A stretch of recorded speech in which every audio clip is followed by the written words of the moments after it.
வணக்கம் நண்பர்களே, இது உங்கள் கதை உலகம். எங்கள் பதிவுகளை லைக் பண்ணுங்கள், ஷேர் பண்ணுங்கள், எங்கள் சேனலுக்கு சப்ஸ்கிரைப் பண்ணி பக்கத்துக்கு பெல் ஐக்கானை ப்ரெஸ் பண்ணுங்கள். அப்போ தான் என்னுடைய பதிவுகள் உடனுக்குடன் உங்களை வந்து சேரும். ஃப்ரெண்ட்ஸ், ஒரு முழுநீள மர்மத்தொடர் போகலான்னு ட்ரை பண்ணி இப்போ ஒன்று ஸ்டார்ட் பண்ணியிருக்கேன். அது கொஞ்சம் சின்னதாக தான் இருக்குது.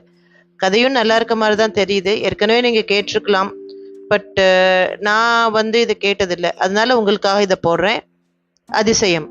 சென்னை விமான நிலையம். வானத்தில் மிதந்து வந்து சீற்றலோடு தரையை பற்றிய பின் தலை தெறிக்கும் வேகத்துடன் ஓடி அதற்கும் பின் அந்த வேகம் குறைந்து போக ஒரு மாட்டு வண்டி நிதானத்துக்கு வந்து அதற்கு பின் அதுவும் அற்று போய் பறந்ததும் ஓடியதும் போதும் என்பது போல தேங்கி நின்றது அந்த விமானம். முழுவென்று திமிங்கலம் போல ஒரு உடம்பு, கண்ணை பறிக்கும் மெட்டாலிக் பெயிண்டின் பளபளப்பு, 5-6 லாரிகளை தொட்டு தொட்டு வரிசையாக நிறுத்தியது போல ஒரு நீளம். அந்த விமானத்தை பார்த்தபடி நின்று கொண்டிருந்த ரம்யா கொஞ்சம் போல பரவசமாகி போனாள். யானை, ரயில், விமானம் இதெல்லாம் எப்பொழுது பார்த்தாலும், எத்தனை தடவை பார்த்தாலும் அழுக்காதவை என்று யாரோ சொன்னது அவள் ஞாபகத்தில் எதிரொலித்தது. தேங்கி நின்ற விமானத்திலிருந்து அதில் பயணம் செய்தவர்கள் இறங்க ஆரம்பித்திருந்தார்கள். பெரும்பாலும் அந்த விமானப்படி என்பது கண்களை விட்டு வெகு தூரம் போய்விட்டவர்களை, காலத்தால் பிரிக்கப்பட்டவர்களை வெளிக்காட்டுவதில் நிகரில்லாதது என்றுதான் சொல்ல வேண்டும். அதனாலோ என்னவோ பலரது விழிகள் அந்த இடத்தை அப்படி ஒரு பார்வை பார்க்கின்றன. ரம்யாவும் பார்த்தாள். 3 வருஷங்கள், அதாவது 1000 நாட்களுக்கும் மேல் தன்னை விட்டு பிரிந்து தென்னாப்பிரிக்க நாட்டு பக்கம் மருத்துவ சேவை செய்ய போய்விட்ட அனந்தகிருஷ்ணனுக்காக. அனந்தவுக்கு சரராசி. அதனால்தான் ஹைஸ்கூலுக்கு பிறகு இந்த இந்திய மண்ணில் அவனால் இருக்க முடியவில்லை. கல்லூரி படிப்பு டெல்லியில், மேற்படிப்பு லண்டனில், மருத்துவம் ஜெர்மனியில், அதிலும் ஒரு சிறந்த படிப்பு அமெரிக்காவில் உள்ள கலிபோர்னியாவில். இறுதியில் தென்னாப்பிரிக்க அரசின் சிறப்பு தேர்வில் அந்த நாட்டு பின்தங்கிய கிராமங்களில் மருத்துவ விழிப்பை ஏற்படுத்தும் மெடி ஜாயிண்ட் என்னும் அமைப்புக்கு தலைமை பொறுப்பு. அது என்னடாவென்றால் அனந்துவை ஆக்டோபஸ் போல அப்படியே கவி கொண்டு விட்டது. திருமணத்திற்கு பிறகு ஒரு 10 நாள் கூட இந்தியாவில் அவனை விட்டு வைக்கவில்லை. திருமணமான 11ஆம் நாள் தென்னாப்பிரிக்கா நோக்கி சென்றவன்தான் என்றுதான் திரும்புகிறான். டெலிபோன் இருந்ததால் ஓரளவு பேசி ஆறுதல் பட்டுக்கொள்ள ரம்யாவால் முடிந்தது. அவளும் இங்கே ஒரு டாக்டர், தனியார் நிறுவனம் ஒன்றில். இத்தனை ஆண்டு கட்டாயம் சேவை செய்கிறேன் என்று ஒப்புக்கொண்டு விட்டவள். அது அவளை தென்னாப்பிரிக்கா போக விடாமல் தடுத்து விட்டது. அங்கே ஒருவர் பிடித்துக்கொள்ள, இங்கே ஒரு விஷயம் கட்டி போட 2 பேரும் அனுபவித்த பிரிவு துயரத்துக்கு ஒரு அளவே இல்லை. அதனால் ரம்யாவின் மனது துள்ளிக்கொண்டும் முண்டிக்கொண்டும் நின்றது. ஒவ்வொருவராகத்தானே விமானப்படிகளில் வர முடியும். யாரோ வந்தார்கள். அவள் பார்வை அவர்களெல்லாம் நோ இவரில்லை என்று மாமிசங்களில் தென்படும் வேண்டாத பாகங்களை ஒதுக்குவது போல ஒதுக்கி தள்ளிவிட்டு அனந்த கிருஷ்ணனுக்காக தவம் இருந்தது. இறுதியாக, மிக மிக இறுதியாக கைகளை உயர்த்தி ஆட்டியபடி அவனும் வெளிப்பட்டான். அந்த நாளைய தேனிலவு படத்து ஜெமினி கணேசனை போல சுருட்டை முடி, பிரகாசமான முகம் என்று தெரிந்தான். ரம்யா அவன் தென்பட நொடி பலூன் போல ஒரு எகுரு எகிரினாள். அண்ணா என்று அவனது ரத்ன சுருக்கமான பெயரை சொல்லி அழைத்தாள். எப்பொழுதும் பதிலுக்கு அவன் ரம் என்பான். ஆனால் ஏர்போர்ட்டில் அப்படி கூப்பிட்டால் அது ஒரு மதுபான பெயராக புரிந்து கொள்ள முடியும் என்பதால் அடக்கி கொண்டான்.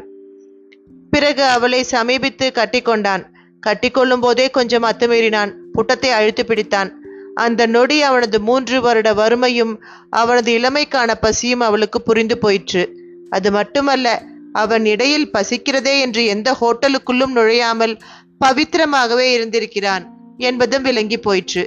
இதுதான் ஒரு நொடியில் புரிய வைக்கும் பரிபாஷை என்பது. ஆனால் அவளோ கண்கலங்கி விட்டாள். அது ஆனந்த கண்ணீர் போலவும் தெரிந்தது. அதில் வேறு ஏதோ சோகம் இருக்கிற மாதிரியும் தோன்றியது. ரம்யா, இது என்ன ஆனந்த கண்ணீரா இல்ல? அவன் கேள்வி கொக்கியை மாட்டவும் ஒரு மாதிரி சமாளித்து சிரித்தாள். மார்பு தழைய தழைய நிறைய பெருமூச்சுகளையும் விட்டாள். அப்படியே, இப்பவாவது வர வழி தெரிஞ்சுதே என்றாள். இப்ப கூட வர வழி இல்ல. நான் தான் திருட்டுத்தனமா சுவர் ஏட்டி குதிச்சு தப்பி ஓடி வர்ற மாதிரி வந்திருக்கேன்.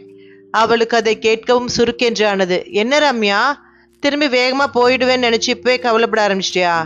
இல்லையா பின்ன, முழுசா 3 மாசம் லீவுன்னு சொன்னீங்களே. சொன்னேன், முதல்ல லீவு தரேன்னு தான் டைரக்டரேட்ல சொன்னாங்க. அதுக்குள்ள அங்க ஜாவேதியாங்கிற ஊர்ல காலராவோட ஆக்கிரமிப்பு ஆரம்பிச்சிடுச்சு. கிட்டத்தட்ட 100 பேர் ஒரே நாள்ல ஹாஸ்பிட்டல் ஸ்பெஷல் கேர் எடுக்க சொல்லி கவர்மெண்ட் ஆர்டர். எங்க டைரக்டரேட்டும் என்னை கூப்பிட்டு, யுவர் லீவ் இஸ் கேன்சல், போய் வேலையை பாரு, காலராவை ஒழிக்கிற வழியை பாருன்னுட்டாங்க. நான் என்ன பண்ணுவேன்? நீண்ட பதிலும் கன்வேயர் பெல்ட் மூலம் வந்த லக்கேஜுகளை எடுத்து வைத்துக் கொள்வதுமாக இருந்தான் அனந்தகிருஷ்ணன்.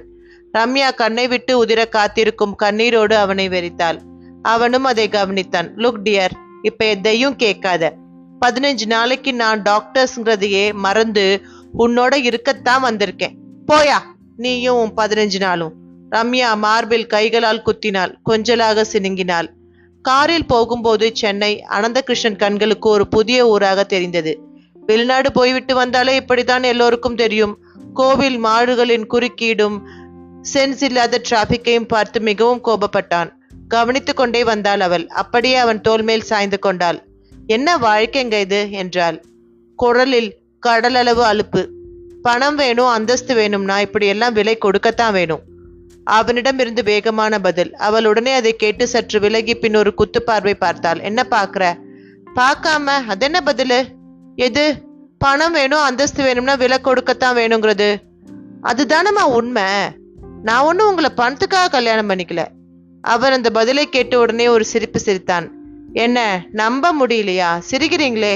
சிரிக்காம நீ சொல்றத என்ன நம்ப சொல்றியா? சத்தியமாங்க. அப்ப வேலையை விட்டுட்டுமா? இங்கேயே உன் கூட வர்ற காசு வரட்டும்னு ஒரு டிஸ்பென்சரி போட்டுடுவோமா?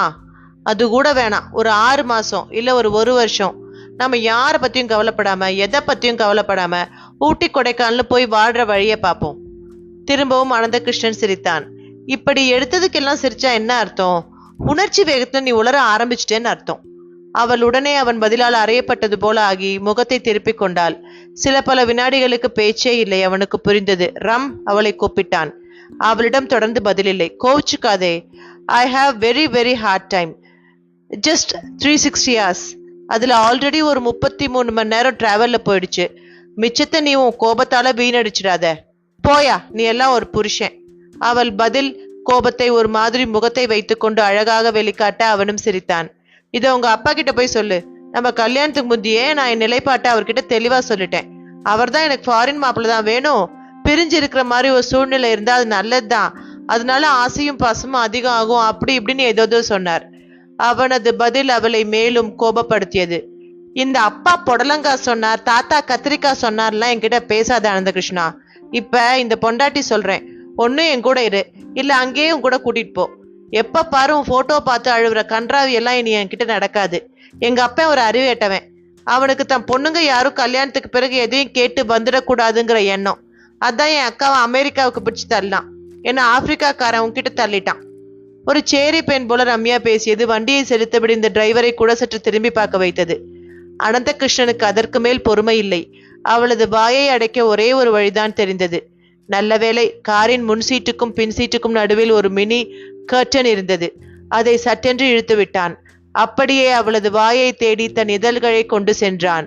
அவளும் கப்சிப். பங்களா முகப்பிலேயே எல்லோரும் காத்து கொண்டிருந்தார்கள். டிரைவரும் ஹார்ன் சப்தம் கொடுத்தபடி காரை உள்ளே செலுத்தினான். போர்டிகோ முகப்பில் ரம்யாவின் அப்பா, அம்மா, பாட்டி என்ற ஒரே கூட்டம்.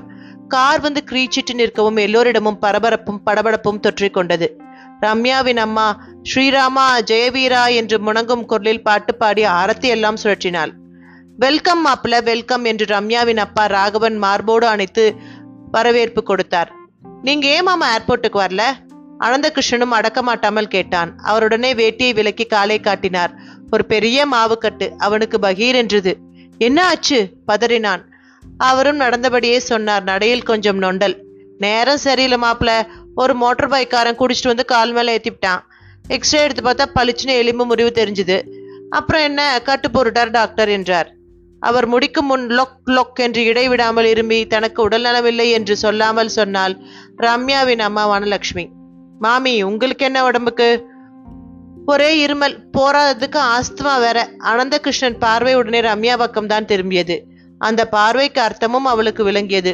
ஒரு டாக்டர் இருக்கிற வீட்டுல இப்படி இத்தனை நோயாளிகளா என்பதுதான் அந்த பார்வைக்கு பொருள். அவளும் பதில் கூற ஆரம்பித்தாள். நான் ட்ரீட்மெண்ட் கொடுக்கறதால தான் இவங்க உங்ககிட்ட பேசிக்கிட்டாவது இருக்காங்க. இல்லாட்டா ஆஸ்பத்திரியில படுத்த படுக்கையில தான் இவங்க இருக்கணும். நீங்களும் அங்க போய் தான் இவங்களை பார்க்க வேண்டியிருக்கும். அவளது பதில் ஒரு சரியான பதிலாய் அவனுக்கு தோன்றவில்லை. நோனோ ரம்யா, நீ இவங்களை சீரியஸா எடுத்துக்கலன்னு நினைக்கிறேன் என்றான் கோபமாக. மாப்பிள்ள, என்ன இது? வந்ததும் வராதுமா அவ கூட சண்டை போட்டுக்கிட்டு ரொம்ப நாள் கழிச்சு வந்திருக்கீங்க. இப்ப உங்களை பார்க்கும்போது எவ்வளவு சந்தோஷமா இருக்கு தெரியுமா என்று பேச்சை மாற்ற ஆரம்பித்தார் ரம்யாவின் அப்பா ராகவன். அவனுக்கும் அவர் சொல்வது புரிந்தது. ஏனோ ரம்யா அவனையே வெறித்து கொண்டிருந்தாள். அவள் நினைப்பெல்லாம் அவன் எங்கே ராமாபுரத்துக்கு கிளம்பி விடுவானோ என்கிற புதிய கவலையிலும் புகுந்து கொண்டிருந்தது. ராமாபுரம் தான் அவன் பிறந்த ஊர். உளுந்தூர்பேட்டைக்கு பக்கத்தில் இருக்கிறது. சரியான பட்டிக்காடு. அனந்தகிருஷ்ணன் அப்பாவும் அம்மாவும் அங்கேதான் இருக்கிறார்கள். அண்ணன் விஸ்வநாதனின் குடும்பமும் அங்கேதான் இருக்கிறது. விவசாயம்தான் குடும்ப தொழில். ஆனால் 4-5 வருஷமாகவே மழை பொய்த்து போய்விட்டதால் சிங்கி அடித்துக் கொண்டிருக்கிறார்கள். பழைய சேமிப்பில் காலம் கடத்தி கொண்டிருக்கிறார்கள். இதில் அனந்தகிருஷ்ணன் மன்னி ஜானகிக்கு பிளட் கேன்சர் வேறு. 60 நாளோ 90 நாளோ தான் அவளுக்கு ஆயுள் என்று டாக்டர் நாள் குறித்து கொடுத்து விட்டதாக கேள்வி. இனி யாரால் என்ன செய்ய முடியும்? ரம்யாவுக்கு ஜானகி என்றால் கொஞ்சம் இஷ்டம்தான். கல்யாணமாகி வந்த புதிதில் அவள் மனசறிந்து நிறைய ஒத்தாசை செய்தாள். நல்ல மஞ்சள் முகம், அதில் வைர மூக்குத்தியும் தோடும் கண்ணை பறிக்கும். அப்படி ஒரு தேஜஸ். இப்பொழுது எலும்பும் தோலுமாக இருப்பதாக கேள்விப்பட்டாள். போய் பார்த்துவிட்டு வர வேண்டும் என்றால் அதற்கு வேலை வரவில்லை. சரி, எப்படியும் அனந்தகிருஷ்ணன் வந்தால் சொந்த ஊருக்கு போகாமல் இருக்க மாட்டான். எனவே அவனோடு தொற்றிக்கொள்ளலாம் என்று இருந்துவிட்டாள். அனந்தகிருஷ்ணன் வந்த களைப்பு நீங்க குளித்துவிட்டு வரவும் ஒரு பூத் வாழையுடன் அவனை சமீபித்து வாஞ்சியாக தலை துவட்டு விடத் தொடங்கினாள். கணவன் மனைவி உறவில் அன்பு அதிவேகமாக கடத்தப்படும் கட்டங்கள் பல உண்டு. அதில் இப்படி தலை துவட்டுவதும் ஒன்று. அந்த நொடி பொழுதுகளும் பரவசமானவை. அதிலும் வருடக்கணக்கில் பிரிந்து இருந்து விட்டு வந்திருப்பவனிடம் அது எந்த அளவு வெளிப்படும் என்று சொல்ல தேவையே இல்லை. அவள் தலை துவட்டும் போது இழுத்து கட்டி கொண்டான். 2வது தடவையாக முத்தம் உற்பத்தி செய்ய தொடங்கினான். அவளும் தடையேதும் கூறவில்லை. ஆனாலும் சற்றென்று யாரோ பார்த்து விட்டது போல விலகினான். அவளுக்கு திகைப்பாக இருந்தது. என்னப்பா?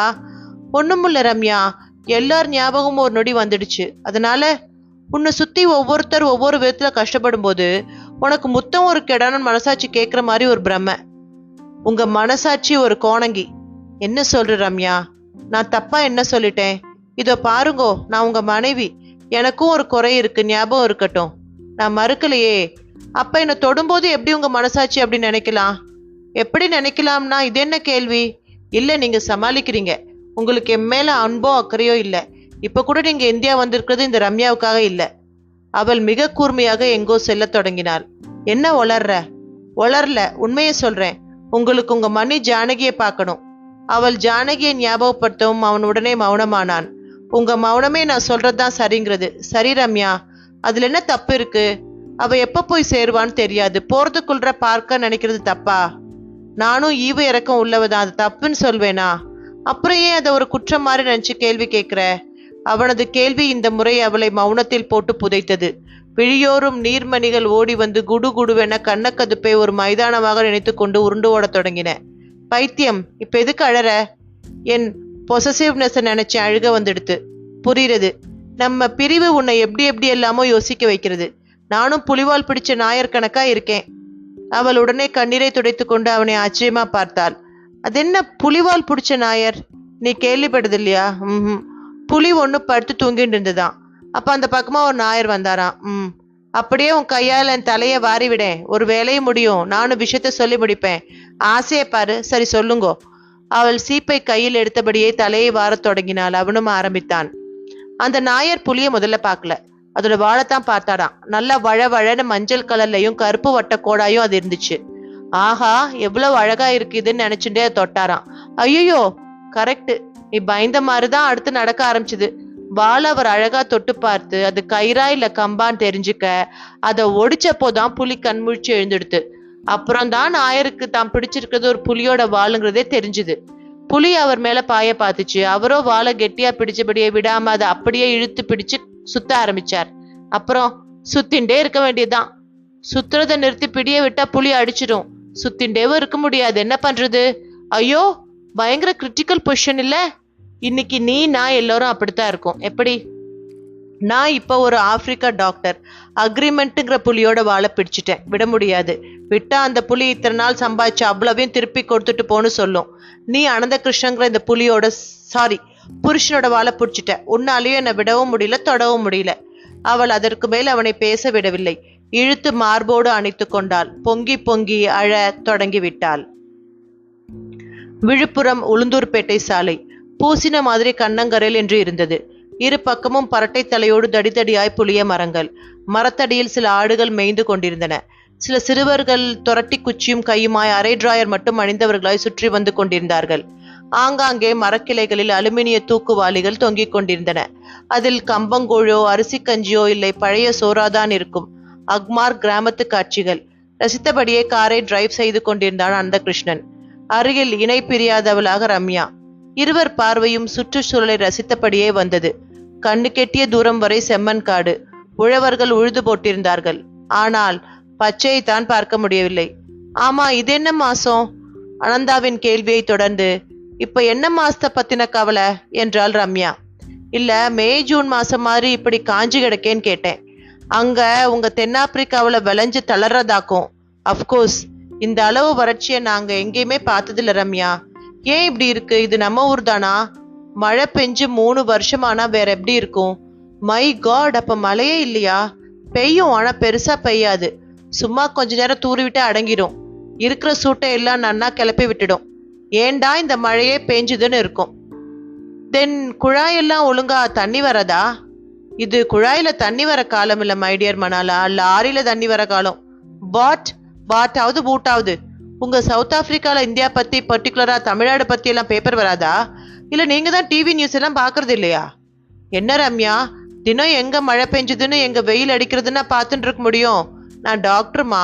கருப்பு கருப்பா கருணை கிழங்குல மூஞ்சிய செஞ்ச மாதிரி என்னை பார்க்க வர நோயாளிகளுக்கு ஊசி மருந்து கொடுக்கறதாமா என் வேலை. ரசனையோடு அவன் சொன்னதை ரசித்தவள் முதல் முறையாக கொஞ்சம் சிரித்தாள். அப்படியே நீங்க வந்து 24 மணி நேரம் முடிய போறது. இன்னும் 296 மணி நேரம் தான் இருக்கு. அப்புறம் நீங்க திரும்பி போயிடுவீங்கோ என்றால் பிரிவு துயர் தெளியும் சோகமான குரலில். அவன் ஸ்டியரிங்கில் இருந்து கையை எடுத்து செல்லமாக அவள் கன்னத்தை தடவி பின் உதட்டு அருகே கொண்டு சென்று என்றான். காரும் ராமாபுரம் என்கிற பெயர் பலகை சாலையோரமாக பார்த்துவிட்டு ஒரு புழுதி படித்த மண் சாலையை பார்த்து திரும்பியது. குண்டு போட்ட இடம் போல புழுதி கவலம் கிளம்பி காரையை மூட பார்த்தது. மெல்ல போங்கப்பா, கண்ணே தெரியல என்றாள் ரம்யா. அனந்தகிருஷ்ணனும் நிதானமாக காரை செலுத்த ஆரம்பித்தான். ஏறத்தாழ 1 மைல் தூரம். சாலை முழுக்க யானை போட்டு புதைக்கலாம், அப்படி ஒரு பள்ளம் மேடு. ரோடெல்லாம் இவ்வளவு மோசமா இருக்கே ரம்யா. பஞ்சாயத்துல என்ன பண்றா? நீங்க வேற. ரோடுன்னு ஒன்னாவது இங்க இருக்கே, அங்கங்கே ஆறே காணாம போயின்னு இருக்கு. என்ன சொல்ற? ஆறுன்னு ரிவரை தானே சொல்ற? எக்ஸாக்ட்லி. அது எப்படி ரிவர் காணாம போகும்? போய் பாருங்க. ஆத்து மண்ணை எல்லாம் லாரி லாரியா வந்து அள்ளிண்டு போய் ஆறு இருந்த இடத்துல வீடு கட்டவே ஆரம்பிச்சாச்சு. காவேரின்னு ஒரு ஆறு இருந்ததே, கேள்விப்பட்டிருக்கேளா? என்ன ரம்யா அப்படி சொல்லிட்ட? காவேரி வெள்ளத்துல நான் போக தெரிஞ்சவன், தெரியுமா உனக்கு? அதெல்லாம் இனி இறந்த காலம். இப்ப காவேரிங்கிறது ஒரு நீளமான மண்பாதை. மேட்டூர்ல இருந்து தஞ்சாவூர் வரணும்னா அந்த பாதையில வந்தா போதும். ரம்யா சொல்வதெல்லாம் பயங்கர மிகையாகத்தான் முதலில் தோன்றியது. ஆனால் அவனது ஊரின் வறட்சியை பார்க்கும்போது ஒருவேளை உண்மையாக இருக்குமோ என்று தோன்றியது. வீடும் வந்துவிட்டது.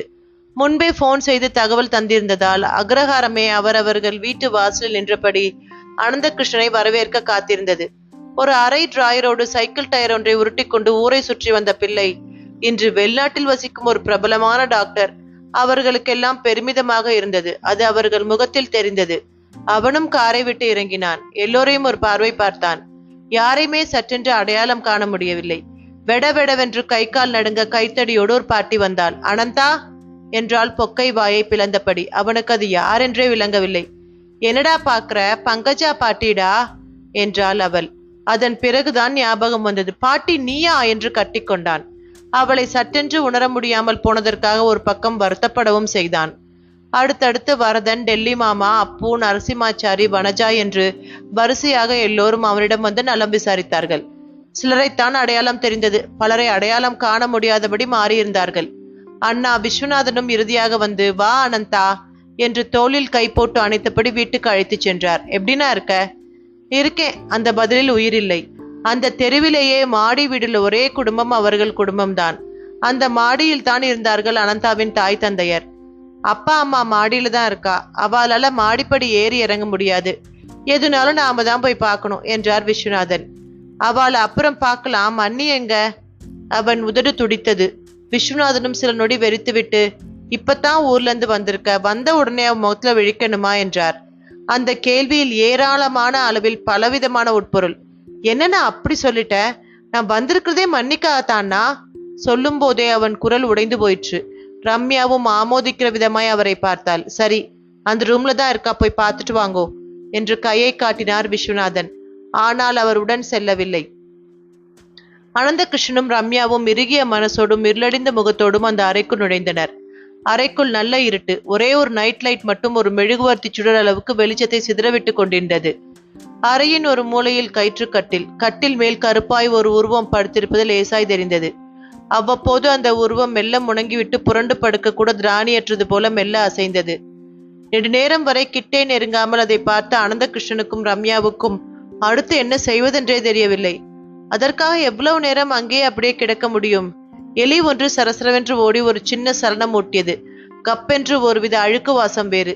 மூக்கை சினுப்பிக் கொண்டான் அனந்தகிருஷ்ணன். அவன் சிறு பிள்ளையாயிருந்த சமயம் அந்த அறையில் தான் அறுவடையாகும் கடலையை கொட்டி வைப்பார்கள். மல்லாட்டை ரூம் என்று அதற்கு பெயர்.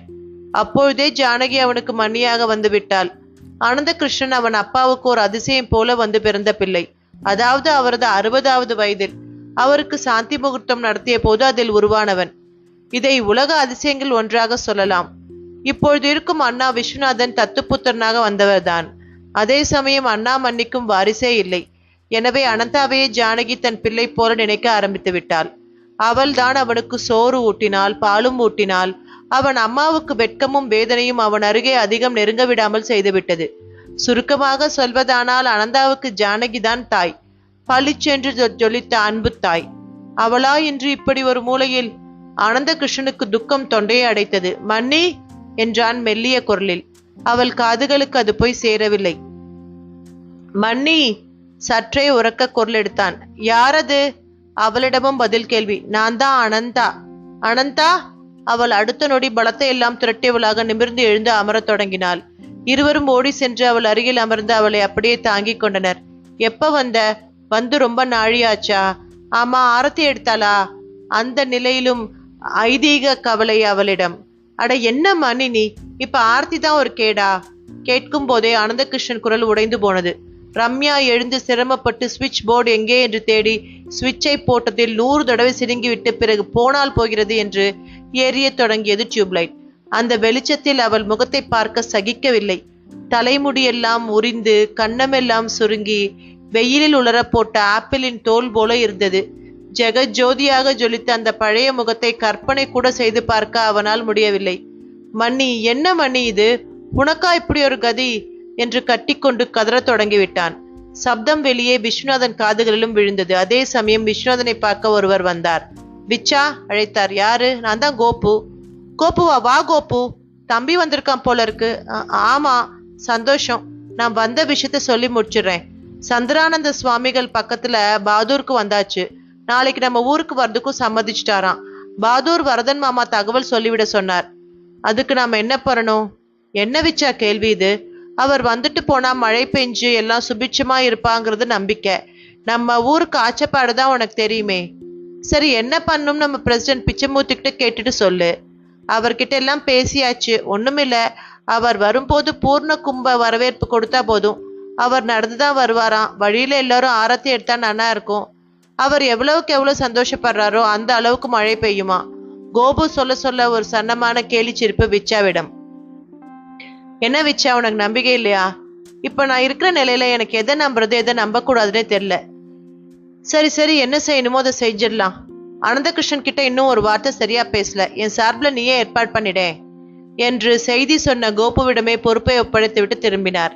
அறைக்குள் இருந்த அனந்தகிருஷ்ணனும் ரம்யாவும் திரும்பி வந்தனர். இருவரிடமும் அடப்பமான மௌனம். அனந்தா, வா, மாடிக்கு போய் அப்பா அம்மாவை பார்க்கலாம். விஸ்வநாதன் அவன் தோல் மேல் கை போட்டு மாடிக்கு செல்லும் மரப்படிகள் நோக்கி நடந்தார். மெல்ல சப்தம் எழுப்பியபடி அவர்களும் மாடிப்படி ஏறினார்கள். மாடியிலும் மெல்லிய இருள், மன இருட்டை அப்படியே எதிரொலிக்கிற மாதிரி. சுவிட்சை போடவும் தான் வெளிச்சம் வந்து ஓரளவு பார்வை தெரிந்தது. குப்பென்று ஒரே மருந்து வாசம். யாரது? சற்றே இருமி விட்டு ஒரு வயதானவர் கேட்ட கேள்வியை தொடர்ந்து, நான் தான்ப்பா என்கிற பதிலோடு விஸ்வநாதன் முன்னே சென்றார். வந்துட்டானா உன் தம்பி? அடுத்த கேள்வியை அவர் அனந்தகிருஷ்ணனை பற்றித்தான் கேட்டார். அப்பா? அனந்தாவும் நெகிழ்வுடன் முன்னே சென்றான். சற்று தள்ளி அவன் அம்மா மிக ஆழ்ந்த உறக்கத்தில். பார்வை அவளையும் வருடிவிட்டு திரும்பியது. அப்படியே காலில் விழுந்தான். சற்று தயங்கிவிட்டு ரம்யாவும் விழுந்தாள். ஆனால் அவரோ, எங்கடா அவன்? வந்துட்டானா வரலையா என்றார் சற்றே அதிர்வாக. விஸ்வநாதன் இந்த முறை பேசவில்லை. பதிலுக்கு அவர் கையை தேடி பிடித்து கீழே அவர் காலடியில் விழுந்து கிடக்கும் அனந்தகிருஷ்ணன் தலைமேல் கொண்டு சென்று வைத்தார். அட வந்துட்டானா என்று அவன் ஸ்பரிசத்தை வைத்து கேட்ட பிறகே அவருக்கு பார்வை வந்தம் என்பதே அனந்தகிருஷ்ணனுக்கு தெரிய வந்தது. என்னன்னா இது, அப்பா அம்மாவுக்கு காலில் தான் மூட்டு வலினேல், இப்போ அப்பா கண் தெரியாம தடவுறாரே. ஆமா ஆனந்தா, பார்வை போய் காதும் சரியா கேட்கறது இல்ல, கத்தி பேசணும். விஸ்வநாதன் படு சோகமாய் சொல்ல அனந்தகிருஷ்ணன் அப்பாவின் கரத்தை ஒருவித இறுக்கமுடன் பற்றினான். அப்பா என்றான் மிக மிக நெகிழ்வாய். அவரும் கன்னத்தை எல்லாம் வருடியவராய், அனந்தா எப்படிடா இருக்க என்றார். நன்னா இருக்கேன்பா. செத்த பலத்த குரல்ல சொல் அனந்தா. நன்னா இருக்கேன்பா. அவன் குரல் ஓங்கி ஒலித்தது. கிட்டத்தட்ட அக்ரஹாரம் முழுக்க எதிரொலித்தது. அந்த கிராமத்திலேயே 2 நாட்களுக்கு பிறகு ஒரே ஒருவன் நன்றாக இருப்பதாக மனம் விட்டு சொல்லும் ஒரு குரல் அது. அப்படி ஒரு குரல் அந்த கிராமத்தில் ஒலித்து வெகு நாட்கள் ஆகிவிட்டது. பலர் அதை கேட்டு சிரித்தார்கள். சிலர் பாவம் அனந்தகிருஷ்ணன் தெரியாதனமா இந்த ஊருக்கு வந்துட்டான் என்றார்கள்.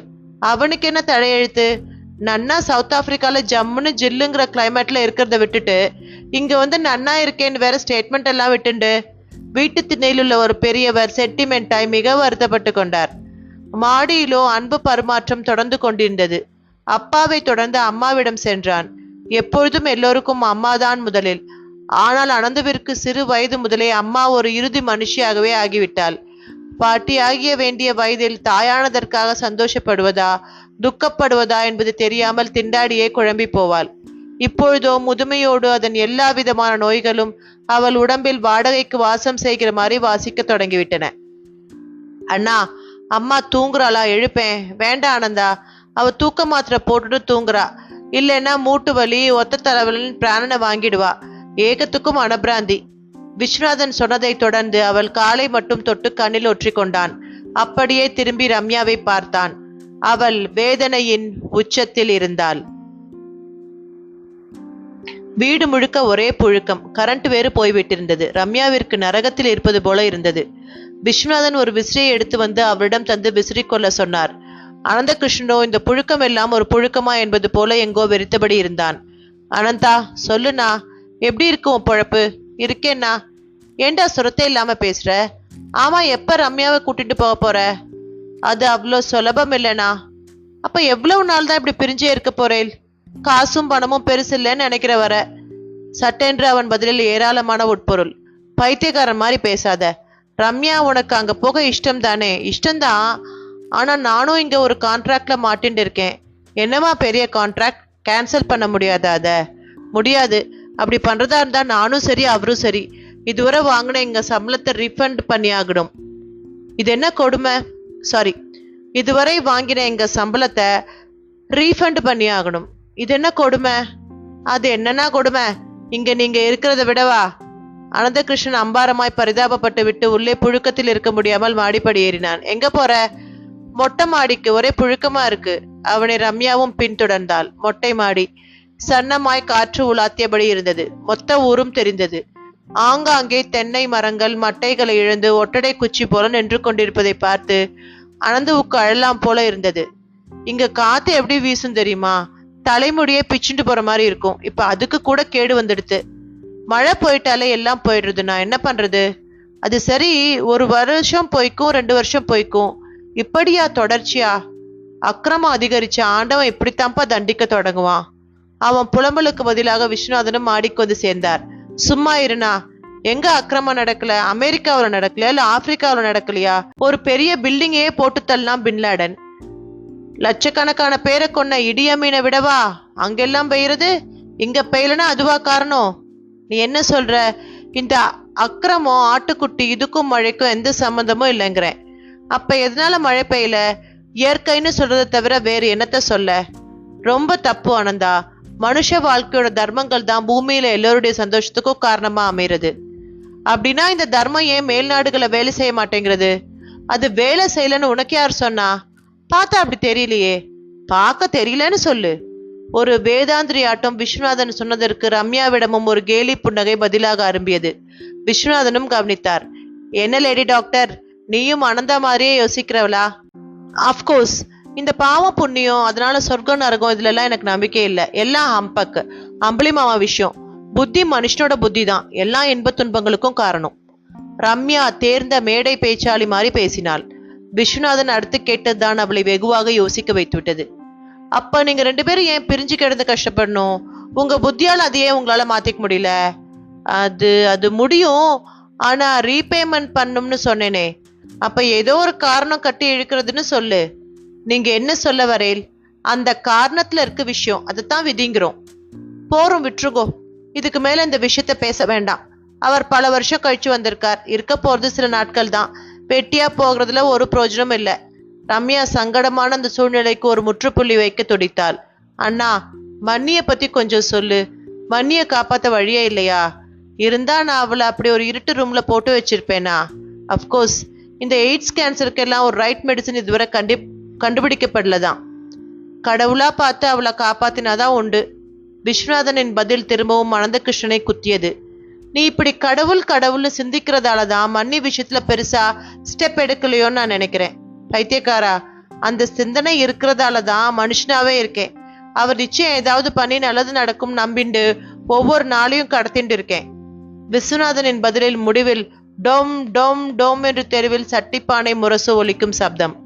இதனால் ராமாபுரம் ஜனங்களுக்கு சொல்லிக்கிறது என்னன்னா, நாளை காலம்பர சுந்தரானந்தான்னு ஒரு சாமியார் நம்ம ஊருக்கு வர இருக்கார். அவர் வந்தா மழை பெய்யுமா, ஊருக்கும் நல்லதான். ஆகையால அவரை சிறப்பா ஆரத்தி எடுத்து வரவேற்கும்படி பஞ்சாயத்தார் உத்தரவு. பஞ்சாயத்து ஊழியன் குரல் மொட்டை மாடியில் விஸ்வநாதனிலிருந்து அனந்தகிருஷ்ணன் ரம்யா காது வரை ஒலித்தது. அந்த இறுக்கத்திலும் அதை கேட்டு சிரித்து விட்டான் அனந்தகிருஷ்ணன். என்ன ஆனந்தா, அவநம்பிக்கையா? என்னன்னா பின்ன, மழை வரணும்னா அதுக்கு மேகம் வரணும். இவர் வந்தா எப்படி மழை பெய்யும்? ஒரு நம்பிக்கை தான்ப்பா. இப்படி எல்லாம் கூடவா நம்புறது? அவர் என்ன கடவுளா? நான் அப்படித்தான் நினைக்கிறேன். அதராமல் பதறாமல் சொன்ன விஸ்வநாதனை அனந்தகிருஷ்ணன் சற்று கோபத்துடன் பார்த்தான். என்ன, எதை வச்சு நான் அவரை கடவுள்னு சொல்றேன்னு பாக்குறியா? ஆமா, அதை கொஞ்சம் சொல்ல. நாளைக்கு அவர் வருவார், மழையும் வரும். அப்புறமா சொல்றேன். அப்பத்தான் நீயும் கொஞ்சம் நம்பிக்கையோட கேட்ப. விஸ்வநாதன் தற்காலிகமாக அந்த பேச்சுக்கு ஒரு முற்றுப்புள்ளி வைத்தார். ரம்யாவுக்கு சற்று ரிலீஃபாக இருந்தது.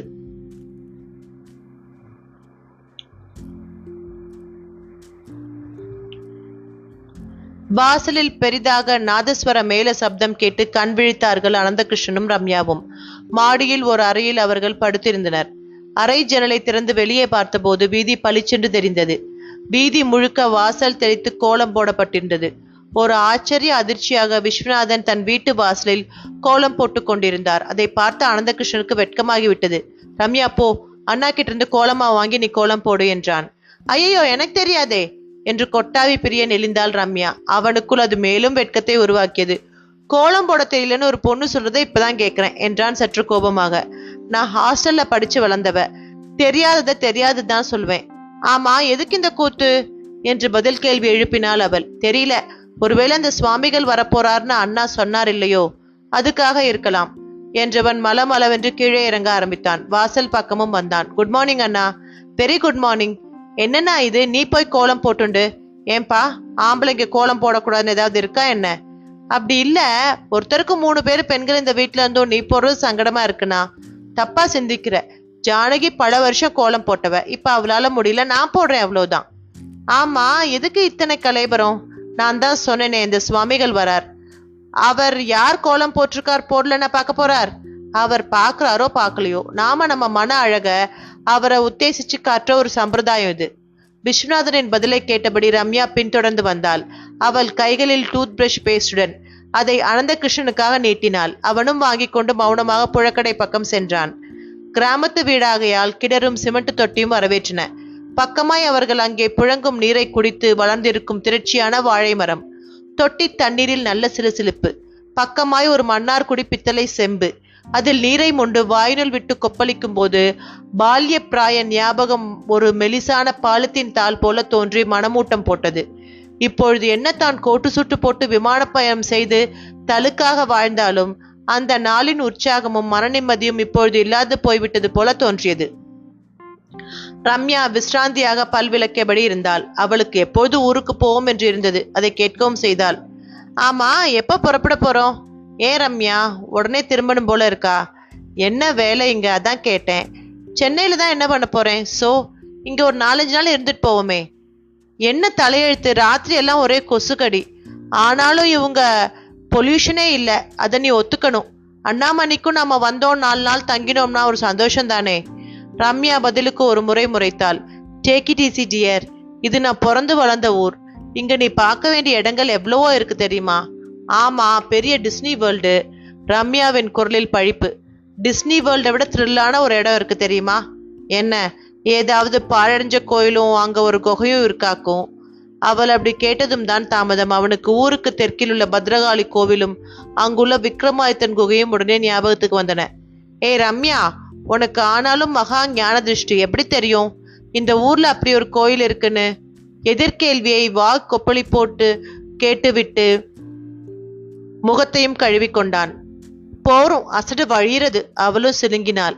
வெளியே மேலதாள சப்தம் சற்று ஓங்கலாக கேட்டது. சுவாமிகள் வந்துட்டார், சுவாமிகள் வந்துட்டார் குரல் கேட்டது. ரம் வா, அந்த சுவாமிகள் வந்துட்டாராம். மழை சாமியார்ல இவர் மழைவர்தான் பார்ப்போம். அனந்தா சின்ன குழந்தையின் குதூகலத்தோடு வாசல் நோக்கி ஓடினான். ரம்யாவுக்கு எரிச்சல் பீரிட்டது. ஊருக்கு கிளம்பலாம் என்று சொல்வான் என்று எதிர்பார்த்தாள். ஆனால் 4 நாள் இங்கேதான் என்கிறான். 15 நாளில் 3 நாள் ஏற்கனவே இழந்தாகிவிட்டது. இங்கே 4 நாள் என்றால் சரிபாதி ஆகிவிடுகிறது. அவளுக்கு ஆற்றாமையோடு கோபம் பெரிட்டது. அதிசயமாக சேலை உடுத்தியிருந்தாள். அதன் நுனி தலைப்பை போட்டு கசக்கியபடி அவளும் வாசல் நோக்கி நடந்தாள். எல்லோருமே வாசலில் தான் நின்று கொண்டிருந்தனர். தெருவின் துவக்கத்தில் ஒரு பட்டுக்குடை ஒன்றை பிடித்தபடி ஒருவர் தெரிந்தார். அவருக்கு அருகில் தான் அந்த சாமியாரும் இருக்க வேண்டும் என்று அனந்தா நினைத்தான். உண்மைதான். காவி உடை, காவி சட்டை, மார்பு தொடும் தாடி, பாகவதர்கள் போல பின்தலை, கழுத்தில் ஒரு ஸ்படிக மாலை, நெற்றியில் கோபி சந்தனம், உதடு ராம் ராம் என்று ஜெபித்தபடி இருக்க சுந்தரானந்த சுவாமிகள் என்னும் அவர் மெல்ல நடந்து வந்து கொண்டிருந்தார். பார்ப்பவர்களை எல்லாம் கண்களாலேயே ரட்சித்தார். எல்லோரும் கைகளை கூப்பினர். சிலர் ஓடி சென்று காலில் விழுந்தனர். சிலர் நிறைய பூக்களை எல்லாம் காலில் தூவி வழிபட்டனர். அனந்தாவுக்கு இவ்வளவையும் தன் வீடியோ கேமராவில் பதிவு செய்து கொண்டால் என்ன என்று ஒரு எண்ணம். விறுவிறுவென்று உள்ளே சென்று சூட்கேஸில் இருந்து தன் ஹேண்டி வீடியோ கேமராவை எடுத்து வந்து மலமளவென்று ஷூட் செய்ய ஆரம்பித்தான். ரம்யாவுக்கு எல்லாம் வேடிக்கையாக வினோதமாக இருந்தது. அந்த சுவாமிகளும் விஸ்வநாதன் வீட்டு வாசலுக்கு வந்துவிட்டார். விஸ்வநாதன் விழுந்து சேவித்தார். சுவாமிகள் அவர் தலையை தடவி ஆசிர்வதித்தார். விஸ்வநாதன் இந்த ஊரோட one of the senior citizen. பாவம், இப்ப ரொம்ப மன வருத்தத்துல இருக்கார். இவர் மனைவிக்கு இரத்த புற்றுநோய். ஒருவர் சுவாமிகள் காதோரமாய் எடுத்து கொடுத்தார். சுவாமிகள் நின்று ஒரு பார்வை பார்த்தார். பின் தன் கழுத்து ஸ்படிக மணிமாலையை கழற்றி விஸ்வநாதனை அருகில் அழைத்து அணிவித்தார். உங்க கஷ்டம் தீர்ந்துடும், அந்த ராமன் தீர்த்து வைப்பான் என்றார். விஸ்வநாதனுக்கு நின்ற இடம் நழுவது போல ஒரு பிரம்மை. ரொம்ப சந்தோஷம் சுவாமி, என் ஜானகி பிழைச்சா போதும். அப்படியே ஊருக்கு மழையும் வரணும். செடி கொடி எல்லாம் கருக ஆரம்பிச்சாச்சு. மனுஷா சோத்துக்கு இல்லைன்னா எங்க கிடைக்குமோ அங்க ஓடி போயிடுவா. ஆனா இந்த மரம் செடிகள் என்ன பண்ணும், பாவம் இல்லையா? விஸ்வநாதன் அக்னி உயிர்களுக்காக கவலைப்பட்டு பேசியது அவரை மகிழ வைத்தது. வள்ளலார் ஆட்டம், செடி கொடிக்கெல்லாம் வக்காலத்து வாங்கி பேசுற. உங்க நல்ல எண்ணத்துக்கு ஒரு குறையும் வராது என்றார் சுவாமிகள். பின் ஒரு புன்னகையோடு தொடர்ந்து நடை. அனந்தா அவர் பேசியது, விஸ்வநாதன் பேசியது என்று சகலத்தையும் வீடியோவில் பதிவு செய்து கொண்டே பின்தொடர்ந்தான். அவரது நடை தெருவின் முடிவில் உள்ள பெருமாள் கோவிலில் முடிந்தது. ரம்யாவுக்கு இதெல்லாம் சுத்தமாக பிடிக்கவில்லை. வீட்டிலேயே ஒரு மூலையில் முடங்கிவிட்டாள். நடுநடுவே 1க்கு 3 பேராக அந்த வீட்டில் இருக்கும் வியாதியஸ்தர்களின் முக்கல், முனகல், இருமல் சப்தங்கள் வேறு. அவளுக்கு எரிச்சல் வர ஆரம்பித்தது. கோவில் ஒரு பெரிய மேடை போட்டிருந்தார்கள். அதில் சுவாமிகள் ஏறினார். எல்லோருக்கும் தெரியும்படி அமர்ந்து கொண்டார். கையை உயர்த்தி ஆசீர்வாதம் செய்தபடியே இருந்தார். ராமாபுரத்தின் பரம வைதிகரும் கோவில் அர்ச்சகருமான ராமகிருஷ்ண ஐயர் என்பவர் மைக்கை பிடித்து பேச ஆரம்பித்திருந்தார். சுற்றிலும் திரளான கூட்டம். எல்லோரும் வைத்த வழியே எடுக்கவில்லை. எல்லோருக்குமே நமஸ்காரம். இன்னைக்கு சுவாமிகள் நம்ம ஊருக்கு வந்திருக்கார். அது நாமெல்லாம் செஞ்ச பாக்கியம்னு தான் சொல்லணும். சுவாமிகளை பத்தி சொல்லணும்னா ஒரு நாள் போராது, பேசிண்டே போலாம். இருந்தாலும் ஒரே ஒரு சம்பவத்தை மட்டும் சொல்லிக்க விரும்புறேன். சுவாமிகள் சர்ப்பக்காப்பு தரிச்சவர். அதாவது அவரை நோக்கி வந்த ஒரு நல்ல பாம்பை தன் கழுத்துல சிவபெருமானாட்டம் விட்டுண்டு காட்சி தந்தவர். அப்ப அவருக்கு வயசு 3ன்னா யாராலையும் நம்ப முடியாது. சர்ப்பத்தை விஷ ஜந்துன்னு சொல்லுவா. ஆனா அதுக்கு சுவாமிகள் ஒரு கடவுள் பிறப்புன்னு தெரிஞ்சிருந்தது தான் ஆச்சரியம்.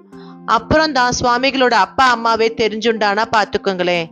இன்னைக்கு இந்த லோகத்துல நம்ம கண்ணுக்கு தெரிஞ்சு நடமாடுற ஒரே கடவுள் மனிதர் சுவாமிகள் தான். அஷ்டமா சித்துவும் அவர் வசத்துல இருக்கு. அவரால் ஒரே சமயம் இங்கே இருக்க முடியும், அமெரிக்காவிலையும் சஞ்சரிக்க முடியும். ஒரு சமயம் ஒரு கோயில் கும்பாபிஷேகத்துல நம்ம சுவாமிகள் கலந்துண்டார். கும்பாபிஷேகத்துல சப்த நதிகளோட ஜலமும் குடத்துல இருந்துச்சு. அதை கொண்டு கலகாபிஷேகம் பண்ண வேண்டியதுதான் பாக்கி. அப்ப பார்த்து ஒருத்தர் தெரியாதனமா தவறி விழுந்து கங்கா ஜலம் இருக்கிற குடம் கவுந்துடுத்து. எல்லா ஜலமும் தரையில பரவி கும்பாபிஷேகத்துக்கு ஜலம் இல்லைங்கிற ஒரு நிலைமை. கோவில் கமிட்டியை சேர்ந்தவ தவிச்சு போயிட்டா.